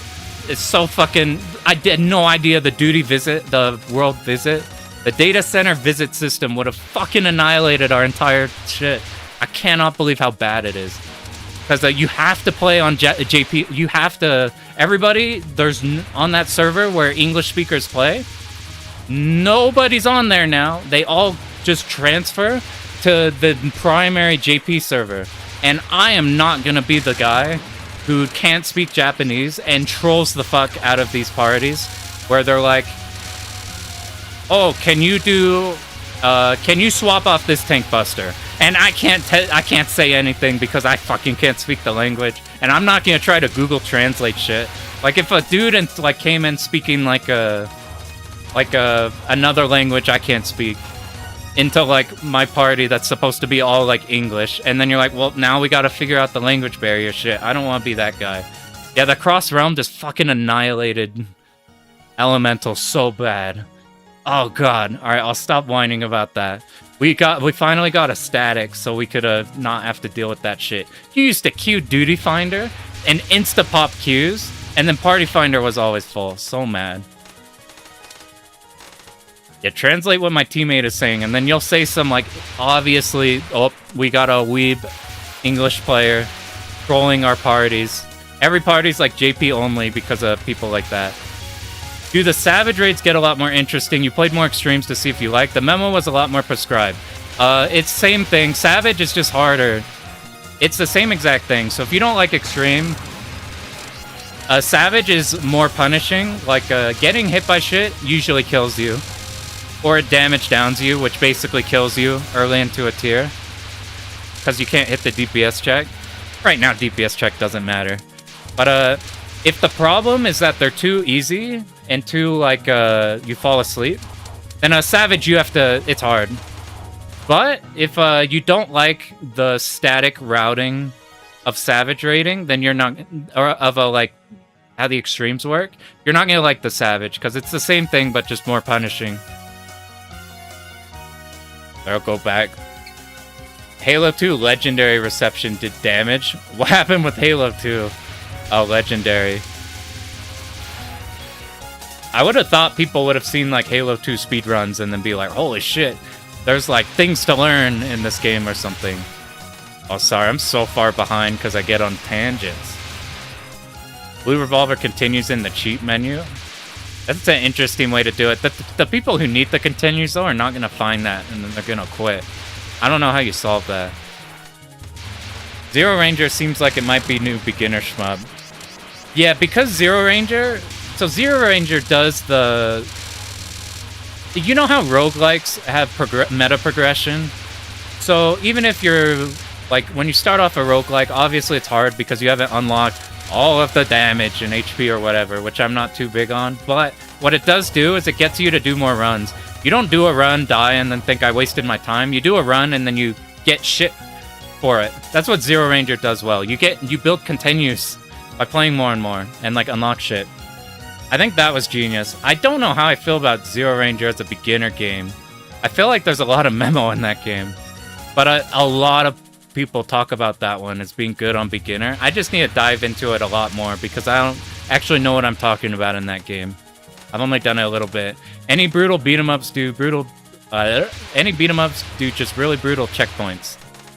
And then 1cc for arcade mode. I've only played arcade beat 'em ups for the most part. Fight in Rage, I think you can continue, and then it'll put you on the same stage.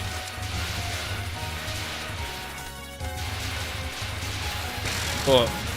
Can't trust FF players with questions like that. You can't. FF players are trash, to be honest. In franchised, FF players are whiny as fuck, and new FF players, like, not every new FF player, but there's a lot of, like, toxicity from new players, and there's a lot of toxicity of just more, like, whining from experienced players. It's hard to get a straight answer for FF14.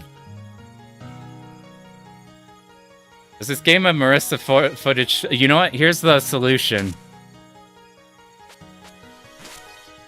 We got ourselves some Marissa footage. We'll probably stop pretty soon. 99% of the... Hate how useless most people are when you try to learn about a combat system. That's what I've noticed for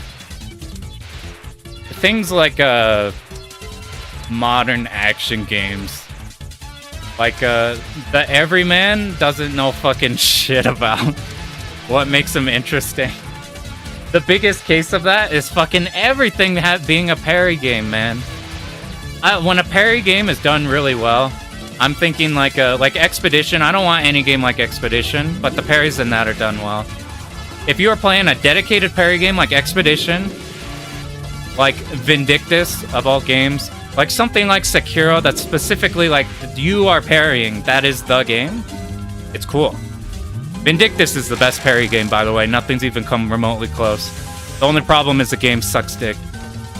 But like everything's a parry game. If a game doesn't have a parry, then the average person is like, well, this game's trash. You can't defend yourself, there's no parry. There's no fucking spacing and everything. Everything's like auto lock.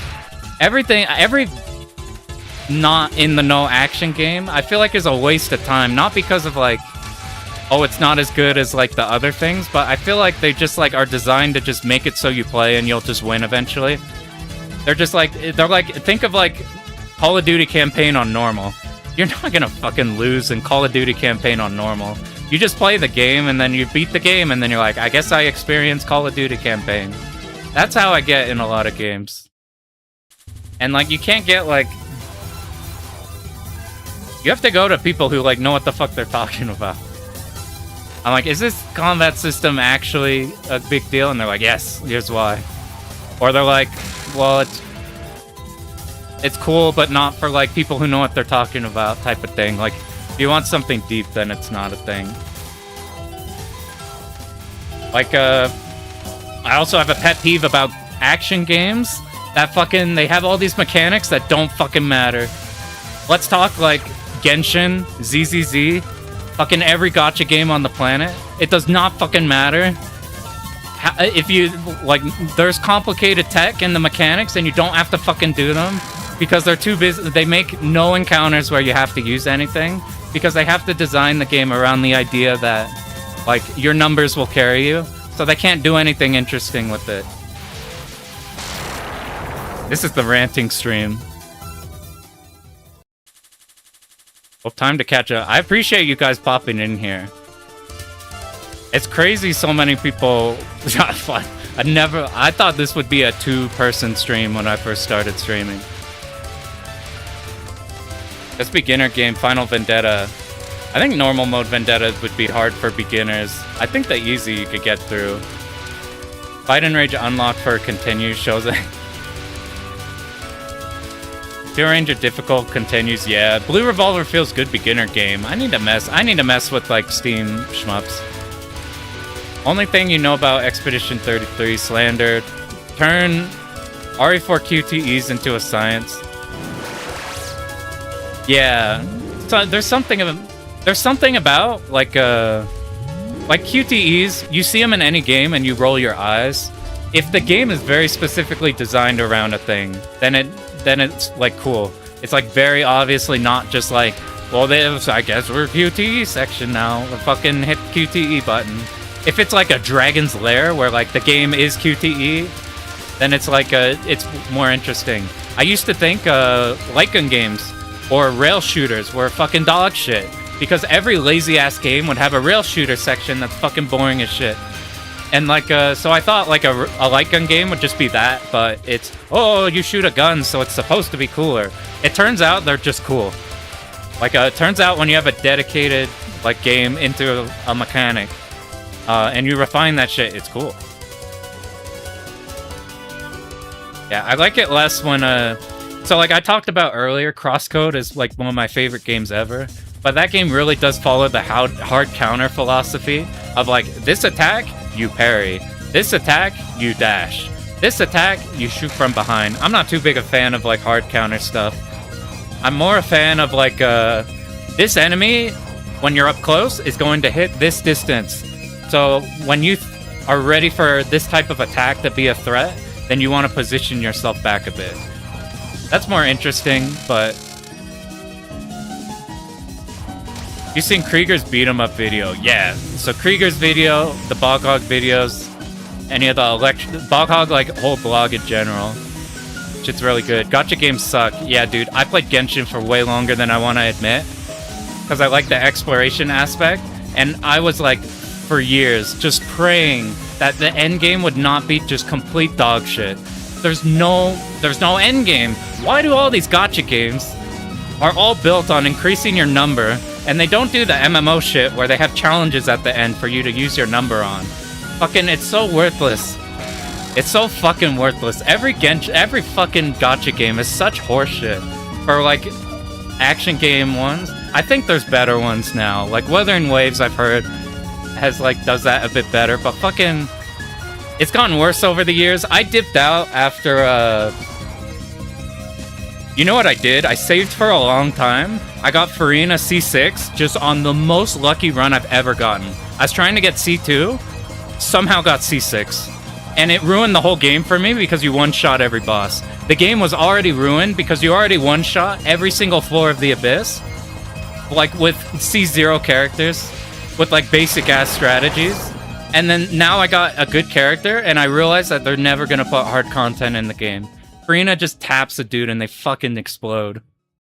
God, and then if the exploration is bad, then that game... I quit ZZZ because they're like, those guys like fighting games a lot. And the like combat's cool and there's decent stuff you can do. You don't need to use any of it. Because there's no fucking... Like the moment you have any amount of gear, the whole endgame falls apart. It doesn't fucking matter anymore. There's nothing, you just win it. You just auto-win. Played Genshin for longer than I did. I literally quit around Inazuma.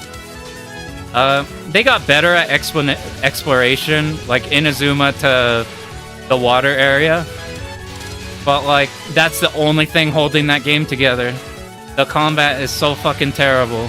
Giga Farina and Jura, yeah, she's cool C6. You could do crazy builds, but they don't fucking matter because everything dies before you can even get the build started. It's so fucking lame, man.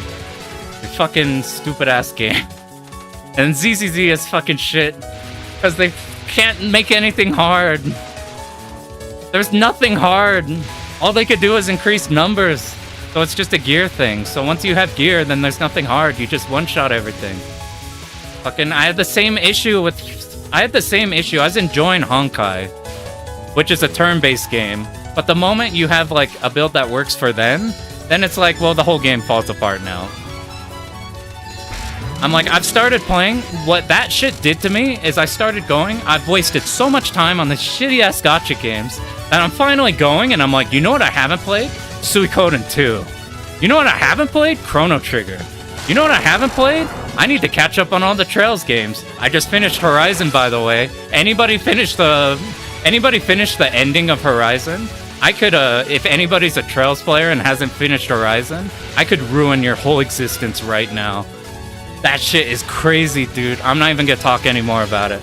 Yeah, I played Genshin way too long. I just like the exploration, and now I hate exploration and everything because I wasted so much fucking time on that shit. God, it's so bad. It's so fucking bad. Never played gacha, never will. There's none. If the games were good, then the gacha you could excuse, and then like, yeah, it sucks there's gacha in there, but the game's good, and like, rolling is fun. But all the games fucking suck. They can't make a good game. They can't make a good game. They can make a gacha system, and then they stick some shitty game attached to it that they can't, like... And they're so restricted on story. Every fucking gacha game story fucking blows because they have such tight restrictions because they have to follow, like, we can't have any villains or anything interesting happen because we have to... We're constantly selling characters. All the stories fucking suck. All the endgame fucking sucks. Rolling is fun. Exploration and Genshin kept me on for longer than I'd like to admit. But fucking dog shit, man. Ys Origin is goated. Ys' Origin is sick. You know what I really like? I went through a bunch of Ys games leading up to, something. One of the Trails games.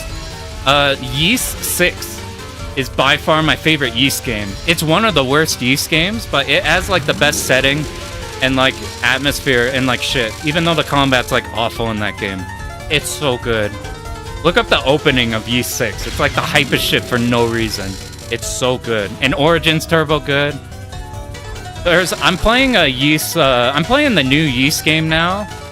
And they slowed the game down, and I don't even care that they slowed the game down. But my problem with the new Ys game is it's like... they did the open world shit. You fight the same boss like 12 times before you see a new boss. You remember the controversy Chinese oh my god, when they censored the muscles on fit? Yeah. Dude, there's so much stupid-ass controversy in that shit. You love Ys 6 despite the flaws? That's my man. Ys 6 is fucking awesome-ass game. Even if it kept crashing on the boat section, and I did that boat rescue section like 800 times. Up on Uma Musume, I'm pretty much dead on gacha games. I would hop on a pay-to-win MMO game before I do a gacha game at this point. Like, I'd rather do like Ragnarok or Maple Story before a gacha game, even though those games are fucked.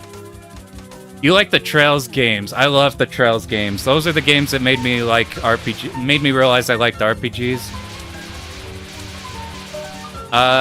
I'm a Cold Steel hater, so you probably don't want my opinion on that. Horizon is fucking awesome. I played most of the Ys games. All I need left. I played a version of 1 and 2, like a more modern one. I played the Remake 3. I haven't played Celceta. I played most of them past that. Gacha takes a game from a 7 to a 1. Yeah. If they made a good game, then you could be like, well, at least it's a good game. Man. And if Cave X Touhou game wasn't gacha. Man, did you see that? There's like a Cave associated Touhou game that just popped up super recently. It uses the Toya Hime with the moon, the lunar character with the sword. That's the main character. I don't know anything about it. It's a horror game. You finished Ys 7 and had an okay time. That was my first Touhou game. Ys game. Ys 7. It's a okay game.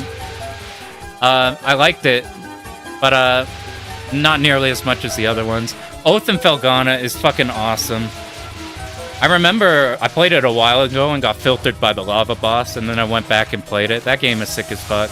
Oath on Nightmare? Hell yeah, dude. Is any good? I don't know. I just saw a trailer of it, like recently, like how much for a Mega Bonk stream? I'm not super big on roguelikes. I need a game that is very specifically good because it is a roguelike, or have something special to it. So for example, Slay the Spire is good as a roguelike, and you're not experiencing like a card game thing like that, outside of the, like it works good in there. But a roguelike like Gungeon, I don't like Gungeon, versus like, every time I play Gungeon, I'm like, I could be playing like this. I prefer static things more than randomness. I want to memorize a choreographed dance more than I want to adapt to changing circumstances. So I don't really like roguelikes too much. The exception is like Hades, because the story is so good and woven with the roguelike mechanics that the story kept me going and it's really good. And shit like Slay the Spire, where it's like, it's a card game, so it naturally is like extremely good fit for that. But like otherwise, I'm not super huge fan. I get really annoyed at upgrades. I like unlocking things. I don't like upgrades. Fucking every game is like, okay, you start with 100 health, but if you do 20 hours, your health will now be 300. What do you think of Undertale? Undertale's really good. That's the closest that bullet hells get to mainstream. Undertale's great. Anybody know a good hard action RPG to fill the Dark Souls void? Alright, so let me tell you something. Vindictus is the best action game ever made, and you should never play it. It's a Korean MMO in all of the worst ways possible. It's complete dog shit, and nowadays it runs like complete horseshit. It looks terrible. It's really fucking bad. It is by far the best combat system I've done, and it's parry slot. And it's somehow still the best combat I like. You're basically doing an MMO action rotation while filtering in parries of the attack bosses during your rotation, and depending on when you do that, you're like accelerating things in your rotation. Or like doing special things. It's basically, it ruined every Souls game for me. I can't play a Souls game, I get bored of them. I just wish I was playing Vindictus. Because they're all like, every boss in Souls is like, the bosses themselves are cool, but the actual shit you do is boring as fuck. Like learning the boss mechanics is fun as shit. And then you get good at finding opportunities to land hits, but the actual landing of hits is so boring. It's like, and then now you're back to the fun shit, which is like trying to avoid boss patterns and reacting. And then it's like, okay, I'll go and I could get 2 hits here, and then I wish, like, I'm like a scrub at those. I don't play those very often. I assume games like Neo that are a lot faster fix that problem. Like, from what I've seen of Neo 3, I think it fixes that part of the issue I had. But Vindictus, just look up Vindictus Solo. It's so cool. It's such dog shit game. Don't even try playing it. Don't even remotely play it. But I've been desperately wanting to play any game that's even remotely like Vindictus. And they're all dog shit. Everything is nothing even remotely comes close to it. And Vindictus itself is a bad version of it. So it's like, well, we're fucked. Sorry, let me read. Deltarune I haven't played. Dead Cells was okay. That one seemed really good, but I'm not interested in that just because of like things I was ranting about. Yeah, Slay the Spire 2 I'm interested in. Ever play a traditional roguelike? Damn it, there's one with the 4... I've been interested in either Shiren the Wanderer style, or there's like it's like a 4 acronym game, like COTM or something like that.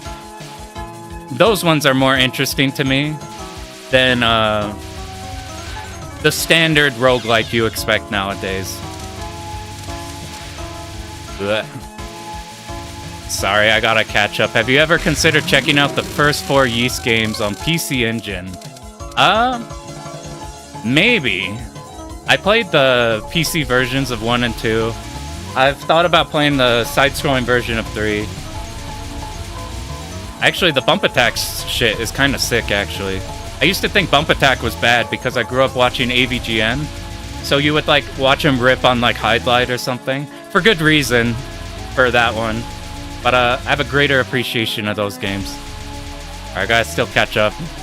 I like Isaac because you get tons of unlocks. Not a lot of meta progression. Yes, I prefer the Isaac format, if anything. Because it's like Isaac, every run is like... it's way more arcade format of like, you start same footing. Like, I hate it when you could upgrade like health. Like, what the fuck? Or upgrade damage. Like, I got to a point in Hades where I could kill Hades every single time. Like, you have to put on the additional modifiers. But when you first fight Hades, he's really fucking hard. But he's not hard because he's hard. He's hard because you don't have stats. Fucking stupid. That's it. Hades 1 is so good. I'm hoping Hades 2 is good. I have it. Playing the rest of the old Yeast games. Modern ports. For 1 and 2, there's a good port of it. You still have to get through fucking... Actual Yeast in Yeast 2 is still like a clusterfuck. But they're really good. Isaac Eternal... And some funny bullshit with enemies. That stuff's fun. Ever play Rabbit and Steel? I've been ranting about Rabbit and Steel for the last 2 streams. It's really good. We're gonna actually stream it soon. It's very much not shmup. It's way closer FF14 raid mechanics. I have a bunch of the friends I play FF14 with. They're like my cousins and friends. They've been playing that. I might try to convince them to fucking... Well, we could stream a 4-player and you could see the fucking mayhem. I don't know if anybody would care because it's like a... It's way closer to MMO mechanics than shmup. But, I don't know, could be fun. And plus, like, it's not like I'm a channel that needs, like... I must hit this levels of engagement. Or, like, things like that. I'm like, we're doing this because it's fucking fun. I'm like, I don't give a shit about numbers. I'm happy that everybody's here, though. But for, like, if you look at my channel, I have some fighting game videos that popped off hard. Because I found out that if you just message event hubs and are like, hey, I made this somewhat produced video, can you post it? And they're, like, desperate to post things. Especially at that time when Street Fighter V was new. So I found the exploit for just getting infinite views. And the problem is it all hinged on event hubs posting my shit. So if they didn't post my shit, then I would be like, this video failed. So every time I made a video, it was fucking horrifying. Because I'm like, if this doesn't pop off on Reddit and event hubs, then this is going to be bad, and then the engagement's down, and now my average is bad. Fucking horrible. Don't do that shit. Just make shit because it's fun. I'm like I super enjoyed my Metal Black video I made. And that video didn't do nearly as well because it's a way more niche game than, say, like, That's a Gun. But it doesn't matter. Yeah, talking with footage of EOSD lunatics. Yeah. We got our first clear too fast. Basically, if you got here and you want to actually see the game, we cleared today really fast, and yesterday we cleared pretty fast. But yesterday we tried to get a clean run, and I couldn't get a clean run. So we had a lot more runs and talking about it. I'm trying to be less whiny whenever I fuck up shit. I don't think I actually am whiny, but I think I do get upset. At least in the Dodonpachi for sure. Wonders from East, yeah. Never liked Roblox. Anybody know what Blockland is? It's the best game ever made. And it's dog shit now. I basically learned the internet through Blockland. Chaos Shield and Hades is fucking busted. Damn, I never really messed with that. Use 4 Dawn of Use, best bump attack in the series. PC version isn't the best. Gotcha. It would be cool. The PC Engine would be super cool to do it on. I've been wanting an excuse to do PC Engine stuff to get use of Mr. You remember Blockland? Dude, I played Blockland when I was like 6 years old. And up until like freshman year high school. I used to have a clan that made TDM maps. I made so many fucking team deathmatch maps. That was my bread and butter. If you played Blockland at that period of time, of like 2009 to like 2012, you might have run into me before. I wish that game didn't get nuked. Anyway, Rabbit and Steel, me and my homies can't get past like stage 3 on new update. Shit's fucking hard. Shit is hard. That game is fucked up because you can't practice it very easily. And I'll be honest, the mechanics in that game are so much harder than the Savage rating we're doing in Final Fantasy. Because in Final Fantasy, it's all static. Basically, if you know what to do, then you win. Up until like M11 right now. Which even with M11, it's fine. Like people whining, people are kind of bitches about that fight. That's a good fight. But yeah, I do. My favorite Ys is definitely the Origin and Felghana era. I prefer those to the modern kind, and like Bump Attack's cool because I really enjoy old ass RPGs. Hades should start after you. Yeah, what Hades does do that's good is after you finish the story and unlock the idea of like adding in the modifiers, like the extra boss attacks, then you get the feeling that, okay, this is when the game like starts. Like Monster Hunter does a good thing, where Monster Hunter, the campaign of Monster Hunter is really short, easy, and fast, and then the game starts. So instead of Monster Hunter just beating your ass immediately, it's got a good curve.